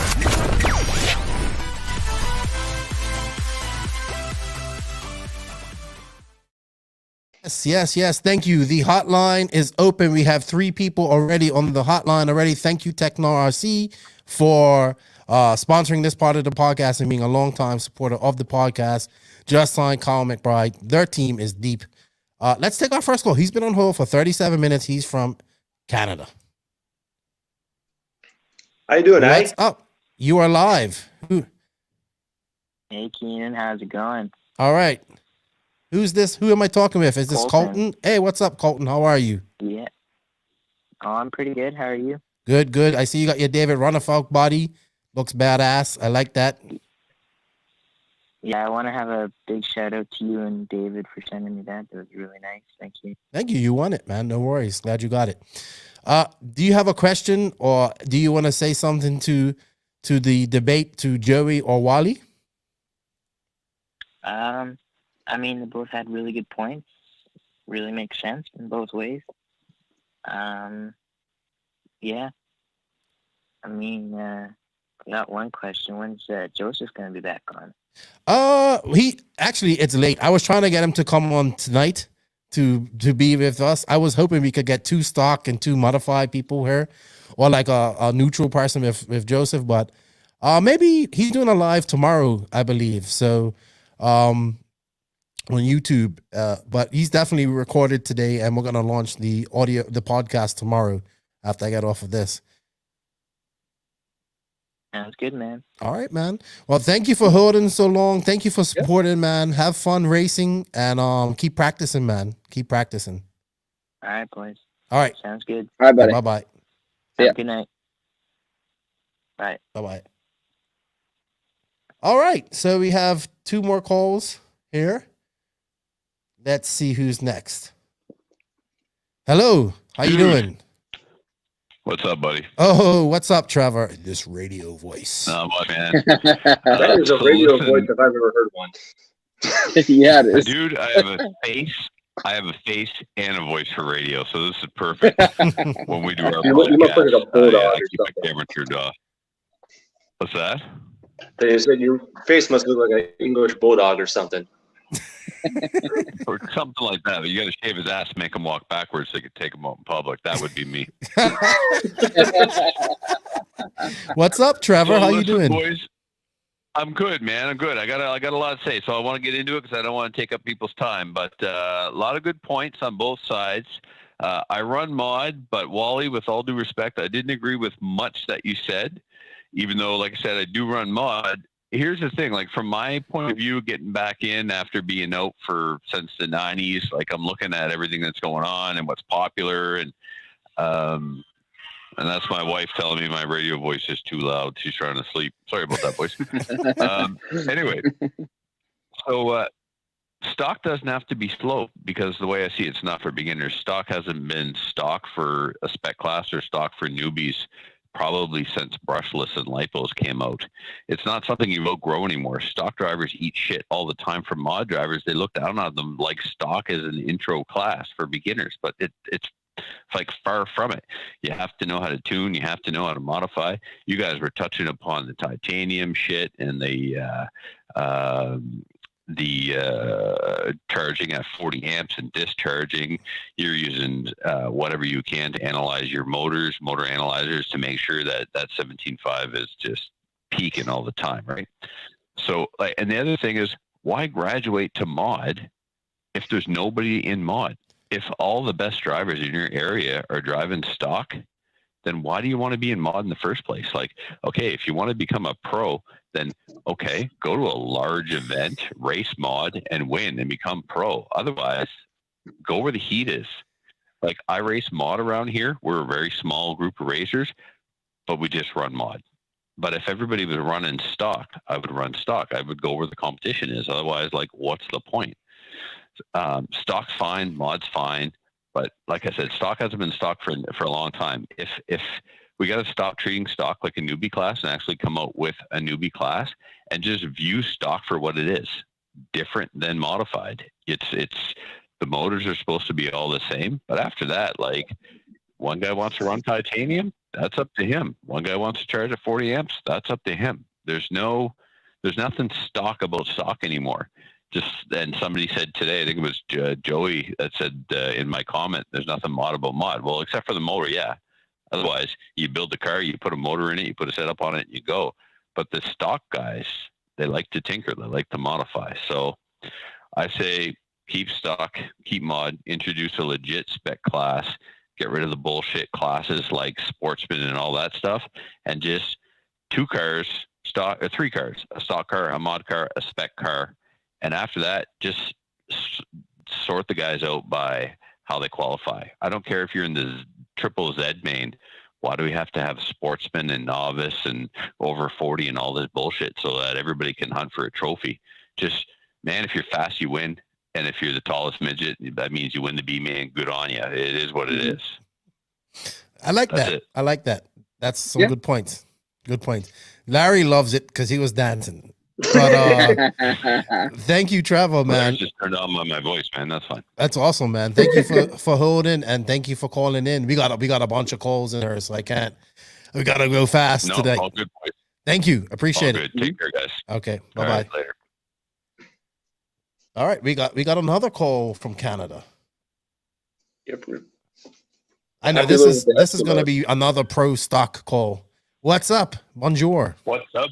What's up, gentlemen? RC so Kevin in the Canada house. Was the top 3. Apparently, Canada was the top 3 callers. So, what's up?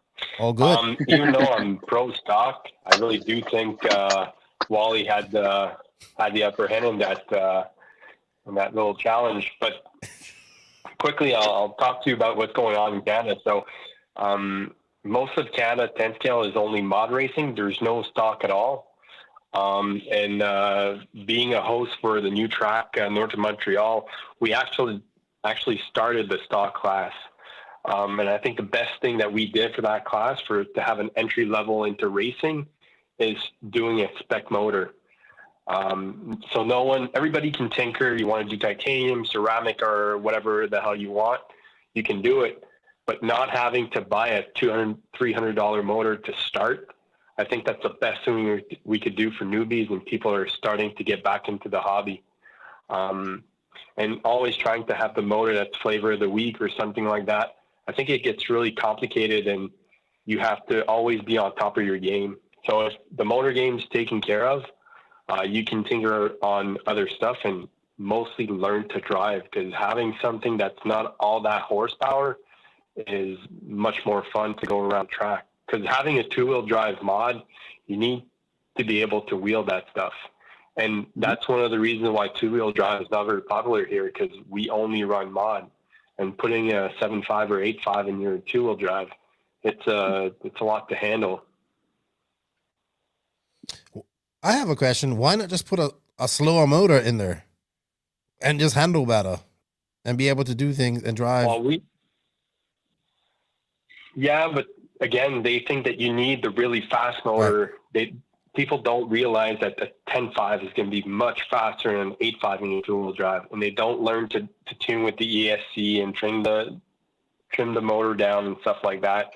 So I think really having an entry-level class that's 17.5, but 17.5 fixed timing, so everybody with the same motor, you can't play around with the rotor or do anything stupid with it, but you're just going to have something that you can concentrate on the car, keep it between the pipes, and just drive. Mm-hmm. Anything you want to say, Joey, to RC Kevin? The only thing that with a fixed motor or something like that, or a spec motor from a specific brand, I think the danger of that is weeding out the other brands. So like, if I don't know what your club is doing, but like if your club is doing like, all right, we're only going to do Trinity, X Factor or Equalizer locked out 17.5. That's the only motor that's allowed. I think that creates a little bit of danger for the competitors, because competition is always good. Competition is always going to sell and keep things healthy. So by doing that, I think you start to drain the market of, good competitors. And if enough places do that and everyone gets on the bandwagon of a specific brand, then we're going to start losing brands. And then that's how people start losing food on the table. And I think that's something that we should probably avoid. Now, one thing I have said in the past, that because when people do talk about that stock is too fast or, something on the lines of that, instead of focusing on the motor, make it a fat pig. Say minimum wage or minimum weight is 1,700. Well, every single two-wheel drive buggy weighs much less than 1,700 grams. So if we're sitting there and you can do whatever you want to it to lighten it up, but you're still going to have to be way above what the kit is, then you can, instead of having to buy another motor that's slower, you can just add a bunch of weight to it from your local Home Depot or whatever, get sticky weights, put it where you need to, and then go with that. But I would just kind of stay away from trying to do like a specific brand of motor. But that's kind of like people who don't want spec tires, because they said you should get a similar tire from every brand, a pin pattern and a similar compound, but it's different. Like, each brand has a different compound. So, but they used to, like this guy says, back in the 90s, there was plenty of fixed timing stock motors. They all had to meet raw specs. Why can't that be the rule now? I think all that's stock motors in the brush days were locked at 24 degrees. Yeah, I'm all for spec stuff like that. Handout. I get what you're saying, though, Joe. I get what you're saying. But I do agree with Joey's point about it. But on a big race level, if they want to do that, I think that's okay. Because let's say Hobby Wing sponsored this event, they gave them 10 motors for their class, or however many motors they've got in that class. So when obviously they sponsored that class, they get their motor in that one. But on like a regular track, like a club level with the track owner, I could see where it could be bad, but I can see where it could be good. But I think there's more bad being done by it, because let's say you now have Hobby Wing, you have the Hobby Wing motor, and you run that, and everyone's running that, and then I don't know. I mean, how much do I guess it would just kind of make like the other brand, let's say like Reedy, Trinity, would kind of push to go into that, I guess, more. I don't know how that would really turn out as a club thing, because it could fire them up. It's like, hey, why are they using their motors? Why can't we use ours? And then they contact you guys, and that might be how that works. I just don't know how it would work on a club level as far as brands go. Yeah, but what I mean is, I understand it's not as good for the industry, but I think it's going to be better for the end consumer. At least you get one option that's fairly cheap, And if Hobby Wing or Trinity or X brand wants to sponsor that class, well, you open the door to be able to get sponsored by some motor company, and everybody's going to switch, you know. But at least you keep the cost down for the consumer, and that was what was. When we announced that we were going to run a 17 class, a 17.5 class, everybody was messaging me and a couple of other motor guys that were asking, oh, what's going to be the fastest motor? What do I need to buy? It's really good for the economy, but at some point it's going to weed out or push away some new guys. And we don't have that novice class. Novice class here, it lasts usually 2 or 3 races because they already move up. But the moving up to mod class right away would be too big of a stepping stone. So that's why we decided to do the spec class, and we decided that like the top 5 mod drivers the points could not come down to spec, and if you win spec, you then graduate to mod to really keep it interesting, keep it fresh, but keep it fun for the newbie. Yeah, cool. I get what you're saying, but I understand that. But I think what would actually be another idea to kind of take that to another level is maybe, I mean, anyone can get their own motor and brand it however they want to. I mean, it would be kind of cool to have like maybe your track's brand on the motor, so it's kind of like a neutral position. Like, oh, we're not running Hobby Wing motors, we're not running Reedy motors, we're on our track brand motor, and that's the entry level class. I know it'd be a little bit more expensive to get into, but I think that would be, I mean, honestly, it'd be kind of cool to have your own motor, and you can sell it if you wanted to. Like, that would be another option. That's actually really cool. I'll see about that, what we can do. Yeah, it's actually a pretty decent idea. Kevin, before you go, remember you started the GoFund for Francis. You guys are at $15,000. Congratulations on that. Wow. The RC community in Quebec came together. Hopefully next week we can. It wasn't only the community in Quebec. Okay. Sorry to cut you off. We had Will Smith. We had a couple of guys from all over the place. When you shared it and a couple of people shared it, okay, we were able to pick up some money for his kid. So it was. I appreciate it. Sure, we're gonna try and raise some money next week for it too. So hopefully we can. It's gonna be painful for me. Guys. All right, Kevin, we got a few more calls up. Have a good one. All right. Thanks for the call, and I'll talk to you later, bud. Cheers, guys.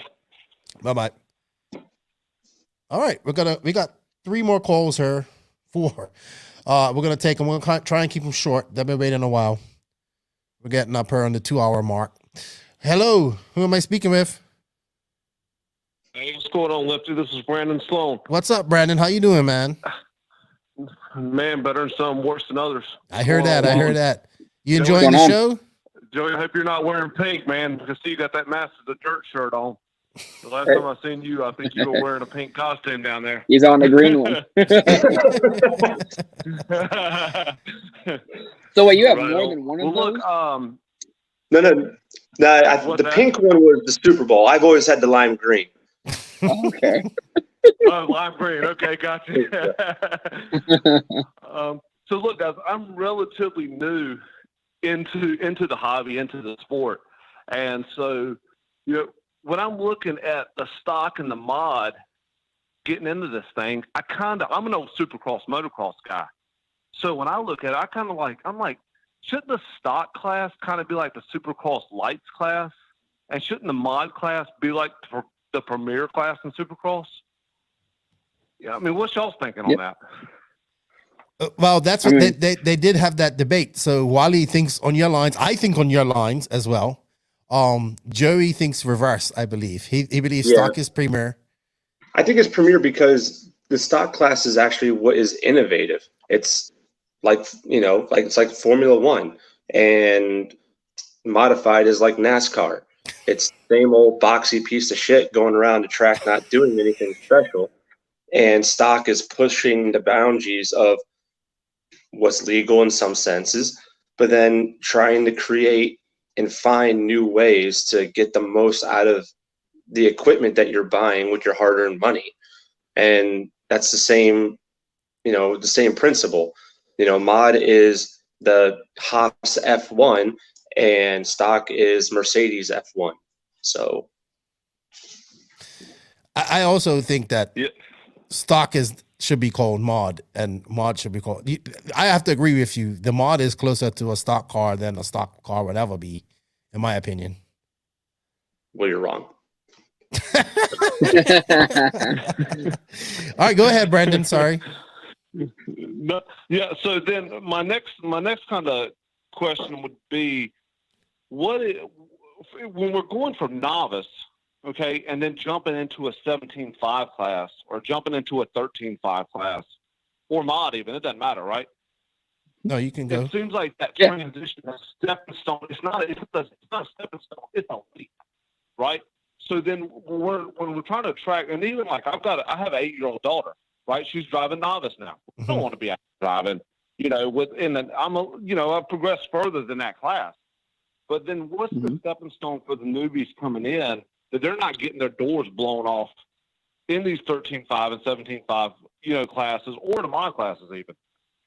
Where do we go from there? Is it a 21.5 class, or how do we kind of make that transition? We all want to win, right? We're all competitive, or otherwise we wouldn't be doing it. But we all don't have hours to go out testing. So what's that transition or that stepping stone so it's not a leap? So that would kind of come down to what your plans are at the end, what your end goal is to be. If you're looking, let's say, like, are you going for, like, do you want to be super competitive in, like, larger races, or do you want to just do it with your daughter for fun on, like, a Sunday or a Sunday afternoon type of thing? That would be where you want to kind of decide where to go. And then as everything sits right now, most club tracks and club races, they have a novice class, and then a sportsman class, and then an expert class, and then sometimes a modified class. So there is a stepping stone as of right now. There isn't. It's not just 17.5 after you leave novice. So once you kind of get your skills down, like this is what happens at OCRC, and I'm there quite often, so I see a lot of the people do it. So kids that start in novice one day because they just picked it up and they thought it was cool, they were all over the place on the track the first time.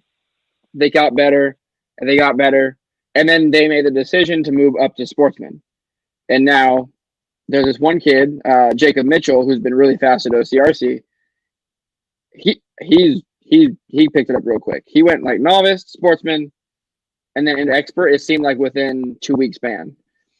So right now there is the stepping stone. You can go from a novice class. You can stay there until you kind of until you get comfortable enough with your skill, and you can move into sportsman. Sportsman stock is a good entry level into the more competitive side of racing, because that's the class where people kind of know what they're doing, but they're not quite advanced with their driving skill, and that would put them into the expert class. So there is a stepping stone as of right now. Right. Yeah. Right. And I guess which is a good way to have it, I think, on a lot of levels. I know that's been kind of a hot topic or a big topic of, should we have all these classes, right? And there's kind of that you're going to get faster if you run with faster folks. Mm-hmm. So even at our local track and our local indoor track, they were talking about trying to split the 13.5 class and kind of have 2 13.5 classes. Well, in my opinion, I was like, well, yeah, I'd rather not. I'd rather run with the faster guys, even if I'm not making the A main. I still rather run with them and try to learn with them. But the other side of that coin is, from the faster guys' standpoint, sometimes when they come around to lap, they don't really know what to predict and what to expect when they're coming around to lap that car, and all of a sudden they're in a good run and it's over now. So yeah, I think finding that stepping stone is still important in the industry, probably. So I think with that, because I talk to Aiden Burke and them from the Extra Lap RC podcast all the time, and I don't like the whole fact of having sportsman and independent and expert and all that. I think that once you're done with novice, you go into 17.5, and realistically, you're probably going to be towards the rear, the back of the pack. And if you don't have a lot of time of practicing through the week or weekends and everything, regardless if you do it for 4 or 5 years, eventually you're going to start picking up regardless. Your talent's going to get better, reaction's going to get better, and knowing what's going on. Then from there, like you're going to plateau, and based on like your skill set. So like if you're not with a skill set that's going to get to the, you know, A and high B mains, there's nothing wrong about beating that guy that you're constantly battling with. So, you know, there's always this perceived thing that like, oh, I have to win, and we all want to win, but you also have to set realistic expectations for yourself so you're not left disappointed all the time. And I think that's what happens to a lot of people, is that they think they should be better than what they are, but they're not, and they get frustrated because maybe there's someone that has succeeded in everything that they've done in their life beforehand, and they try RC and it's not coming to them like they think it should, and they go somewhere else. But as for that's stepping all stones, RC. Yeah, as a stepping that's stone, all RC. I mean, that's really any industry. I mean, yeah. If you go into motocross thinking you're going to be the next up and coming kid, and you're getting your butt handed to you, I mean, you're not going to, either you're going to get frustrated, or you're going to work hard to get better at it. Yeah, and I think it's the same thing for RC. Like, sweet, Brandon, thank you for calling in, dude. I think you should just keep racing, man. Yeah. Yeah, even real time radio time, and just keep racing the track. Sometimes that's one of the things I know. Just race the track and just try to keep improving. You know, it's your local track. I feel like, you know, if your best lap time's a 13.9, next time you go, man, try to shake some time off that, off those laps, and not just try to set that hot lap, but ultimately try to get your top 5, your top 10, your top 15 all close together. But there's definitely no substitute for the wheel time, hands down. That's something I picked up really quick. No different than motocross and supercross. There's no substitution. You can train, but you got to get that seat time in. And any form of racing, you've got to spend the time at the track.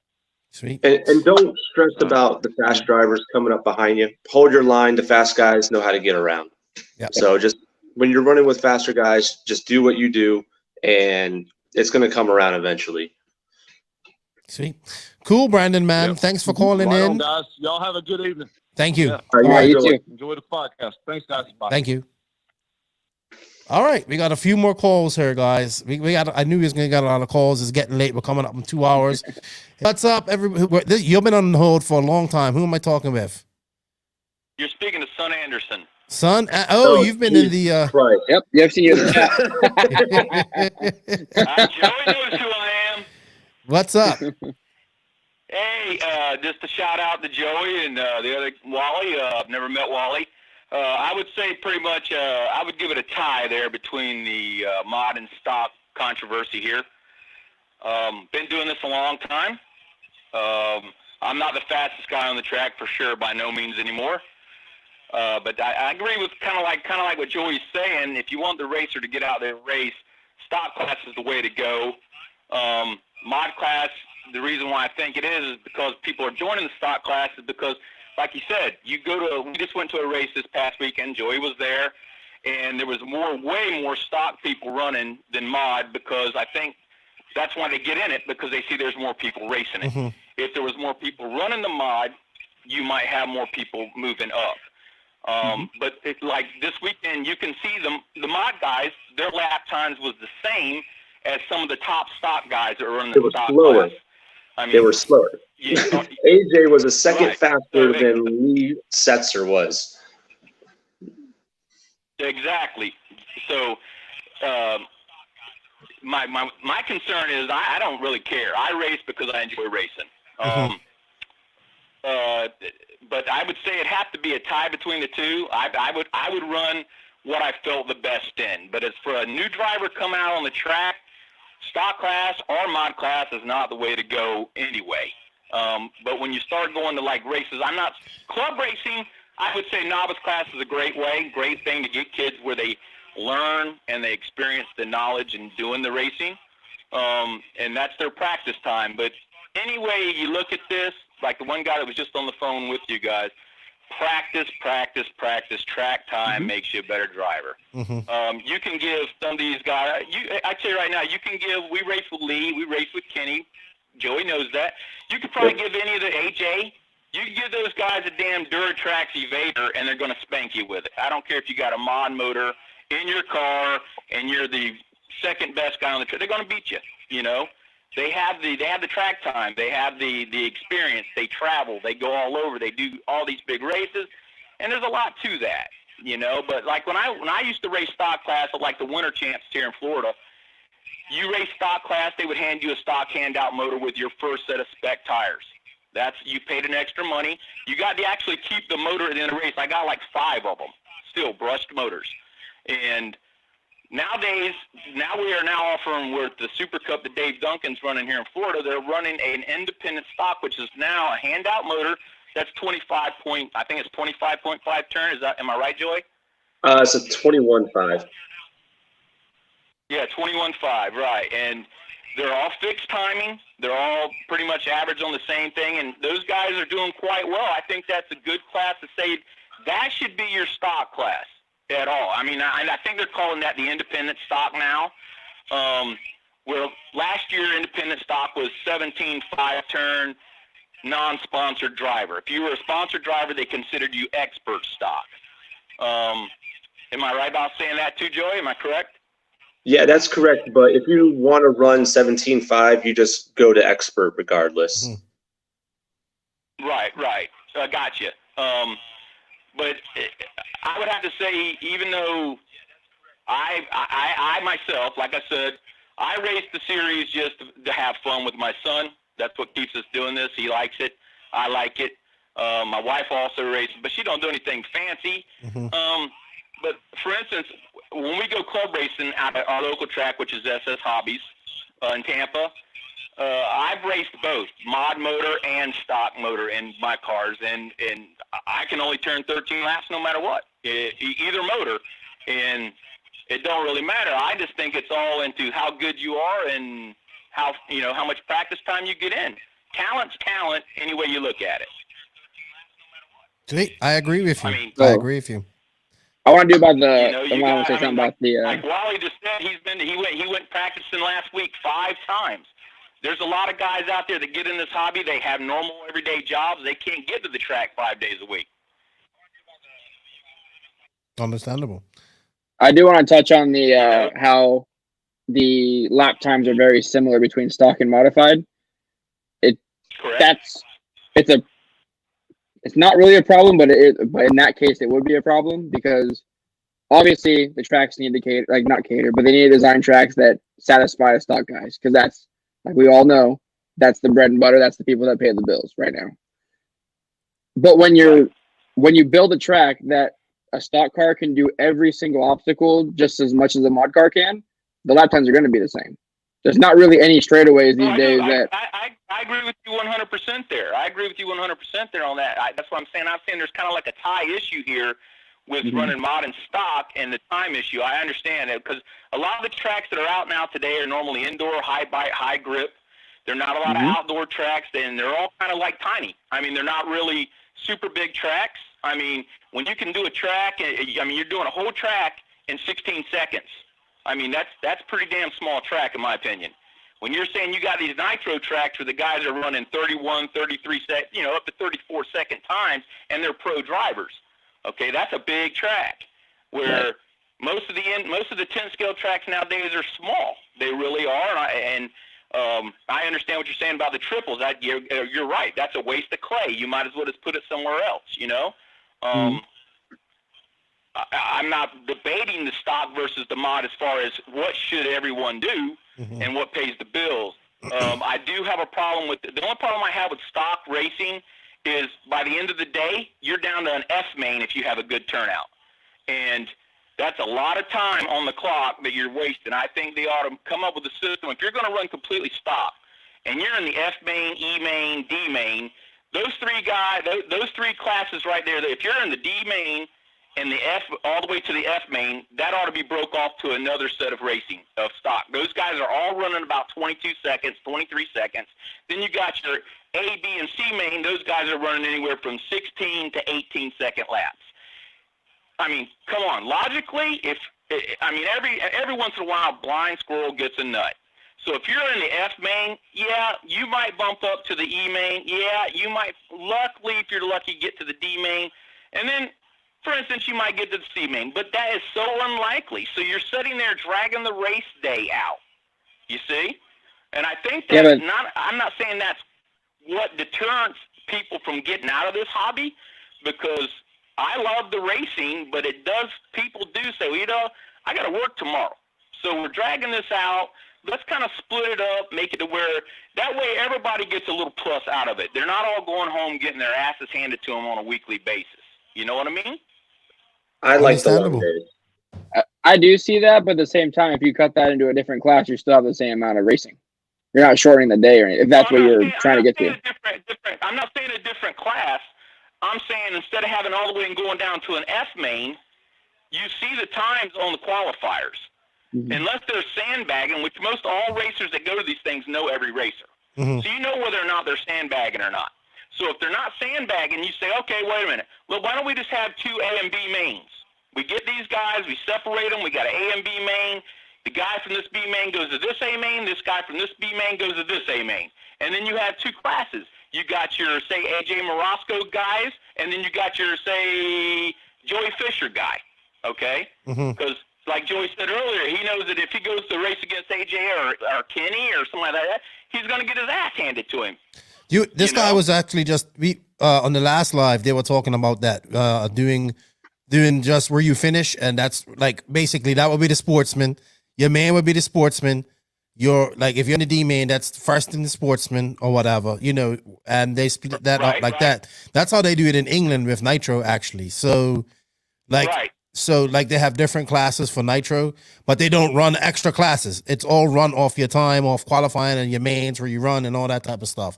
So I understand that. They also have an F grading system where like their BRCA, whatever it is, they keep track of the results of all these people. And I guess throughout the year they start getting out grades, and then a license. Yeah, with a license. You got a license. Like and then once you start going to these other races, they just, instead of like mixing people into, you know, whatever heat race for a qualifier, they just take you from your F grade, put you in that group, and that's it. So sweet. Hey, buddy, we gotta go. We got 3 more calls on. We got 2 hours. Thank you for calling in, man. I appreciate your comments in the chat, and man, it's good. We're having a good time this week. All right, Joey, I'll see you at the next one. Yes, sir. All right. Bye-bye. Thanks for calling in. Good night. Bye-bye. All right, we got a couple more calls. These are gonna have to be quick because we're running out of time here. It's getting late. Wally looks tired. Joey's got to go work. What's up? Running out of batteries. Yeah, Wally's running out of batteries. The AirPods are like doing the beeping sound. What's going on, guys? What's up, Everett? We gotta go quick because Wally's running out of batteries, and we got 1 more call to go before we do this. AirPods are doing. Dirty. Come on, Wally. I know you better than that. You're at OCRC most of the time until like midnight. Come on, man. Oh no, I'm saying my AirPods are dying. Yeah, his AirPods are dying. Apple problems. Oh, AirPods are dying. No, my view on it is just I come from a dirt oval background with my family racing at dirt ovals at the Paris Speedway here in California, but I see it as stock is like a stepping stone, yes, but it's also what people can afford and what their skill levels and things like that set off to, is because I mean, guys in the dirt oval world, they get into the car, they get into a street stock because it's affordable. It's something that you can find parts for. It's something that you can get halfway decently cheap for a used car and stuff like that. And I know that's not the issue in RC, but I see it as like, I've seen my family, my uncle, for instance, he started out in a street stock and went to a super stock, which would be same concept of a car, but with a bigger, better motor, faster motor, and then he stepped up to modifieds, which are front open wheel cars that take a lot more skill. So I think the whole debate about stock is the class to be in, it's not necessarily the class to be in per se, skill level wise, because look at all the top guys. They don't run stock. The real fast guys that go run the world, go run the Reedy race, go run the fast races, they don't run stock anymore because they've outgrown it. Their skills are too good for what they're doing. So I see it as it's just a stepping stone into the mod classes. And once your skill levels get there, I mean, some guys are just intimidated because they don't want to run against Rivkin or Fend or Cavallari or all these other guys that are fast. I see it as it's kind of like how it is in the dirt oval scene. You go and race a big race, and then it's like, oh, I'm a little fish in a big pond. I'm not the fastest guy, and it kind of humbles you. And it's how it should be in RC. There's always something to strive for. It's a world like you go for a world championship, not just win a local club race and stock and you're the shit. You're not. That's not how it is. I mean, there's always a bigger fish, no matter where you go. Yeah, Maybe. Got that, Everett. Yeah. That's good points. All good points. We gotta go. We got 2 more calls, Everett, and thank you for calling in. I'm looking forward to CTRC, what they're getting going. Have they started work there yet at Paris? I've been talking to Cody. They're getting all the insurance stuff and just kind of, since it's on the state fairgrounds, it's kind of a tricky situation because it's state-owned land, so you have to jump through a couple extra hoops. Safety-wise, insurance-wise, just things like that. They're getting it all taken care of. I'm waiting to hear back from Cody on when we're actually going to start getting everything rolling and get work done, start moving dirt and whatnot. Sweet. So I'm waiting to hear from him. I mean, and another thing, I kind of want to kind of shout out Wally for really helping me. Like a year ago, Wally saw where I was a year ago. I had a clapped out 4-wheel and I had no idea what I was doing. And he really helped push me to get into it. Now I'm racing nitro buggy and everything else. And I finally found the glory and finally racing. Like I'm racing that open classes at like Thunder Alley, racing against Drake. And it's humbling, yes, but it's also something to learn from. So it's not necessarily intimidating to go for that mod class or go run expert. It's a learning experience. You can't see it as, oh, I'm just going to get my ass kicked, so why bother? It's something to learn from. Maybe you will never learn the line that Drake's using if you never follow Drake around the track. Yeah, this is true. Sure. Cool, Never dude. be Great intimidated by someone that wipes their ass the same way you do. So. All right, dude. We're going to take these last 2 calls, and then I think that's it for the night. Thank you, Everett. Boys, take it easy. All right, talk to you later. All right, you too, buddy. Not be on island time. I'm on East Coast time. It's 11 o'clock now. So, all right, 2 more calls and that's it. Hello, caller. How are you? We gotta keep it quick. You're the last one. One of the last people. Oh, hold on. Did I drop him? No, I didn't. And you fucked it up. No, I didn't. Hello, caller. How are you? Hey, Keenan. What's up? Who am I speaking with? Hey, it's Chuck from Canada. What's up, Chuck? We gotta keep it quick, Chuck. Hey. Yeah, no problem. I think what it comes down to is a lot of the tracks right now are optimized for a 17.5. If they open up the track or make a track larger, you'll really see the power of a mod motor. So yeah, a lot of it comes down to the optimization of the 17.5 motor. So change the paradigm. Just throw 17.5 into open. That simplifies it all. And then keep stock as something else. Stock is, I think as Kevin mentioned before, what they're doing in Quebec. Stock, regulated, spec tires, spec motor. And once people graduate from that, if they want to get into the regular class with their 17.5, just, take off the blinky, and that's a great way to start. Yeah. What do you say about that, that's what I Joey? think. You're not. You don't like spec. You don't like spec. Well, I'm fine with spec. It's just the thing is like, one, you can only optimize a track layout based on the size that you're given. So to go and try saying that, oh, we got to change layouts to make the mod guys happy, I mean, that doesn't. I don't. To me, that's not really feasible because you're limited to the amount of space that you have, unless you're outdoors and at a huge track that we have down here in Florida. I But understand, and that's not what I'm saying at all. yeah, but no, for like, I just don't like the Set up at idea like of 17.5. yeah, like I am about racing without spending a whole lot of money. I'm not a budget racer, and I do spend money and all that.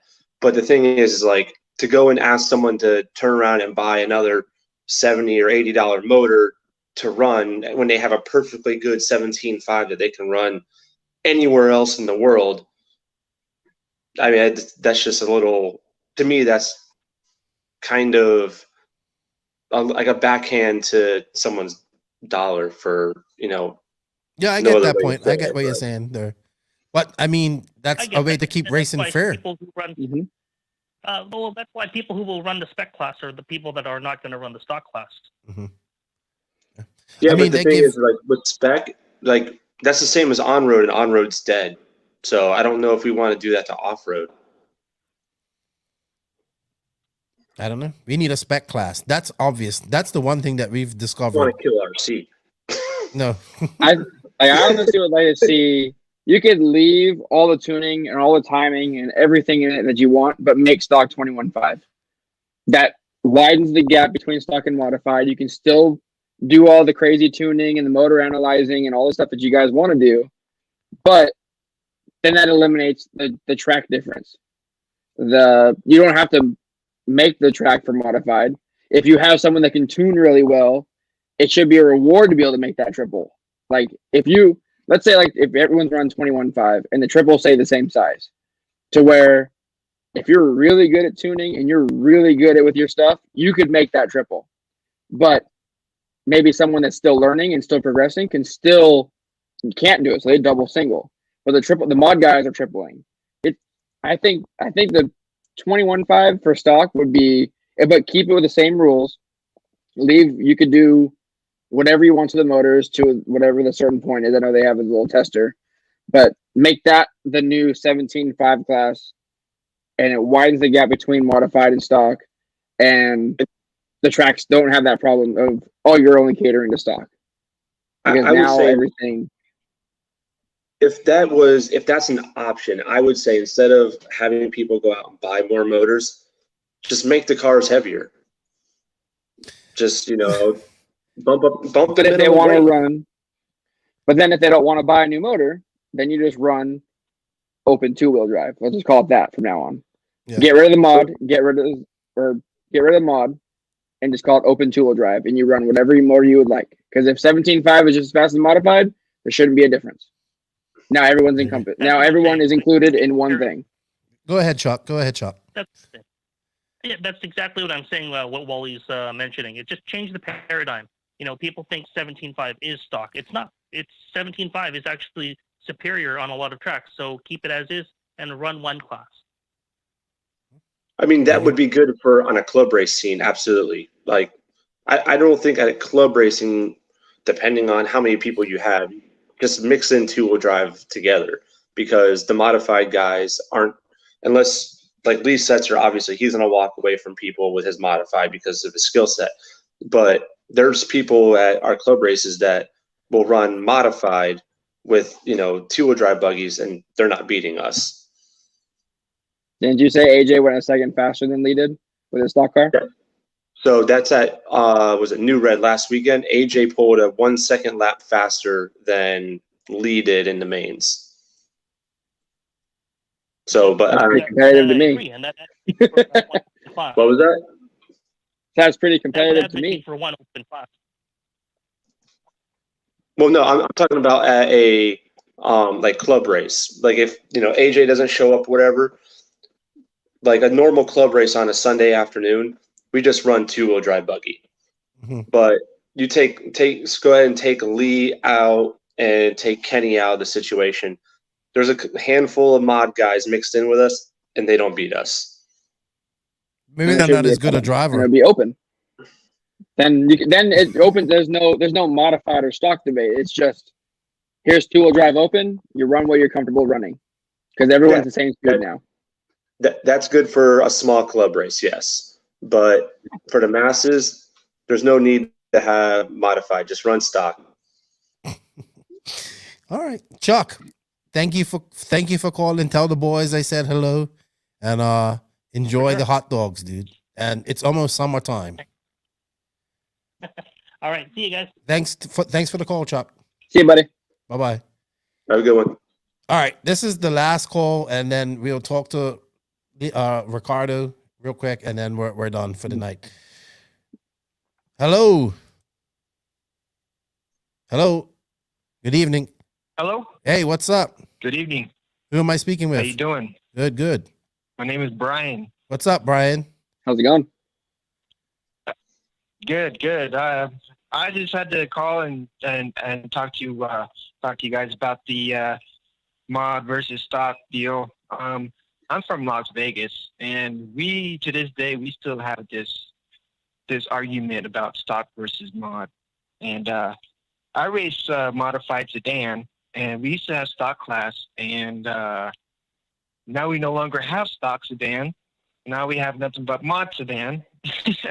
And then for the off-road side, we have no modified, but we have a ton of stock class. So my thing, I have to agree with Wally on the modified stuff. If you're that good of a stock racer and you kick everybody's butt every week and every week and every weekend, that's the point where you should move up to the modified class and show your skills. So that's just my opinion, and but I'm sure there's going to be a million other people's opinions that may not agree to that. Hey, is this Brian that I met at Silver State? Yes, sir. Oh yeah, man. I thought so. How you doing, man? I'm good. Yeah, I'm probably gonna be back out there this May, hopefully.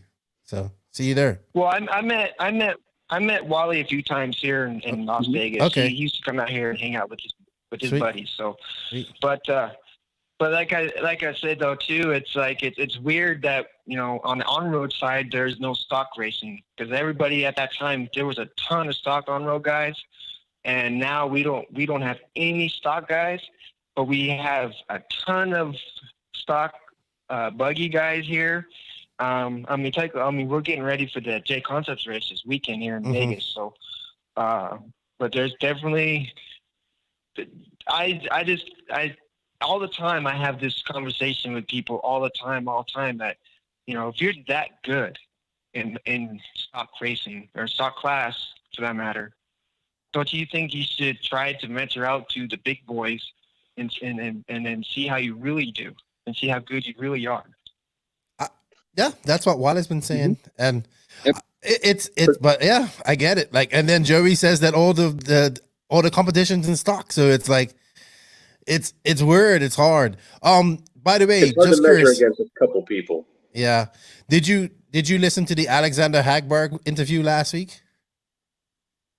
I haven't had a chance to listen to it, but You'll like it. I'm definitely gonna have to listen to what he's got to say.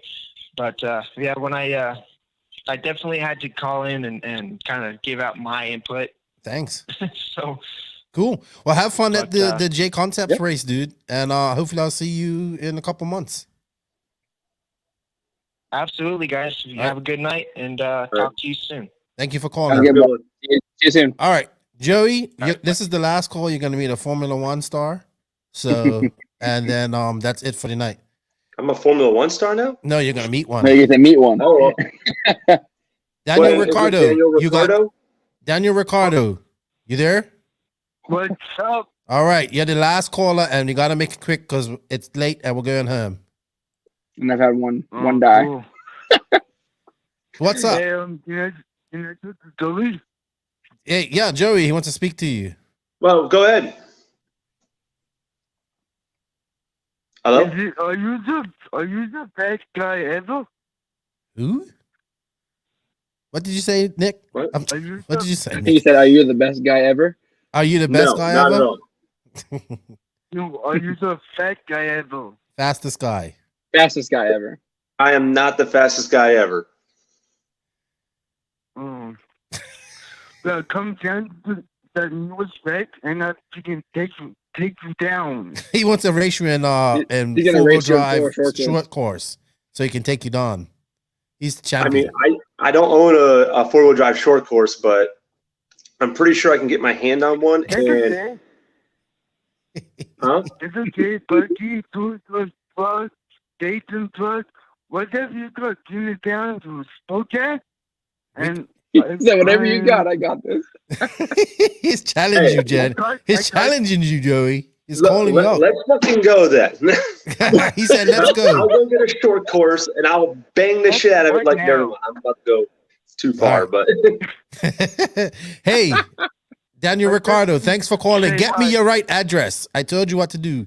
Your prize came back to Beach RC. You got to get me your right address, all right? My bad, man. All right. Well, I'll talk to you later. Thank bye-bye. you. Bye-bye. All right. Bye-bye. All right, guys. That's it for tonight. Joey, I know you got to go work early. Thank you for staying up late, being a good sport. It was fun. We got to get you back on her, I guess, at some point. You're the Sultan of stock now. Nick, thank you for your time. Hey, Joey, do you want to shout out and say thank you to some people before we sign out here? yeah, I'll go ahead and shout out to Schumacher. I'll also shoot out, Trinity, Raw Speed, the local scene around here for racing and everything. Dave Duncan's doing a great job with the Super Cup Series and really turned it around. Numbers are coming way up.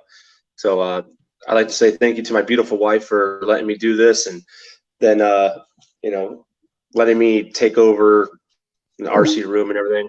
But also I'd also like to thank my mom for banging my dad, and without her I wouldn't be here today. Thank you for coming on, dude. You bring the humor. I love it. And Wally, say thank you to everybody and shout out some people before you sign out here. Yeah, I just want to say thank you to the podcast. It's been fun. Definitely enjoy these Thursdays we get to spend together, and definitely want to shout out to all the sponsors I've got here. They definitely take care of me, make sure that everything's clean, ready to rip at all times. But yeah, I had a great time. I think we both had good points, and yeah. I don't know. I'd say we tied. I would give it the tie. We'll say There's that something on that I camera. couldn't really. Yeah, I'll say that on camera, but I won. Wally, we're gonna have to get you a new Obviously, I mic, won. man. Wally, you're doing these more. We're gonna have to get you a new mic. I'm gonna send you a mic, I think. No, We'll find actually, a I mic. ordered one. I Okay. got all crazy. I got a mic. I got lights. I'm working on a camera. You're spiffy. They're kind of forcing me to do some stuff. Good. That's Oh, gonna yeah. be kind of creepy in that little dungeon that you're in. Yeah. No. This we is got some actually good- where I do all my work. Oh, jeez, everything's backwards. This is my machine. Nice. Okay. Nice. Joey, you gotta get out to California, man. You gotta get up to OCRC and do some racing with these guys. That I think you need to get out there. I don't know if I can deal with them fucking gas prices. I pay that every day here. What are you guys talking about? You guys are just crying. I pay walk $4 everywhere on every a day. bicycle surrounded by monkeys. What's I up, paid EKJ? All right, well, you know what? $4.15. Everybody, thank you for tuning in. We appreciate it. We had over 100 people most of the time here. That's really good. Thank you to AJ for calling in. I know you had some bad reception. All you guys, take it easy. Shout out to all the people that tune in and listen to us every week. We greatly appreciate it. Shout out to all the patrons that support us on the Patreon. We greatly appreciate it. That helps pay some bills around here. Shout out to the awesome sponsors. They are Mayako, TNR Fuels, JQ Racing, Techno RC, Beach RC, RCMX, Papa Willie's Traction Tonic, Manscaped.com, Sun City RC Raceway, RCGP, House of RC. Oh, we got something special coming. Racecraft USA. Oh boy. What do we got special coming before we leave? Kids, close your eyes. Close your eyes. Oh my gosh. This is not going to be good. Thank you to everybody that stayed in and chatted in the chat. The chat was epic. I was watching it while monitoring it all week, all night. What was going on over there? I don't know where Joe is going. Thank you to all the sponsors. Remember, anybody, we have promo codes, all that stuff in there. It's all in the written description. Check them out. Showing the sponsors some love shows us some love. All right, so about with the sponsors, go ahead, get yourself the Manscaped 3.0. Your balls will save you. Yes, They will love you to death. And you know what? We have a Ball promo deodorant's code for pretty that. wild, too. We have a promo code for that. No name in all caps. You save 20% off your order. Cut through the jungle to find your manhood. Joey, thank you. Wally, thank you. Thank you to everybody that tuned in. Remember, Nitrous the Glory. E-Buggy pays the bills. If you ain't grinding, you're sliding. And you know what? Lefty, Wally, and Joey, we are out. Thank you for listening to the No Name RC podcast. We greatly appreciate all the support and love from you, the listeners. Without all of you, none of this is possible. Special thanks to our patrons on Patreon. If you wish to support the podcast further, you can at patreon.com/NNRC podcast. As a patron, you will receive early releases, special content, and patron-only giveaways. Also, please follow us on Facebook, Instagram, and our website, www.nnrcpodcast.com. Remember, Nitro is the glory, but E-Buggy pays the bills. If you aren't having fun, it doesn't make sense. And if you ain't grinding, you're sliding. Lefty out. Nitro is the glory. Nitro is the glory. Nitro is the glory.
That wasn't so bad.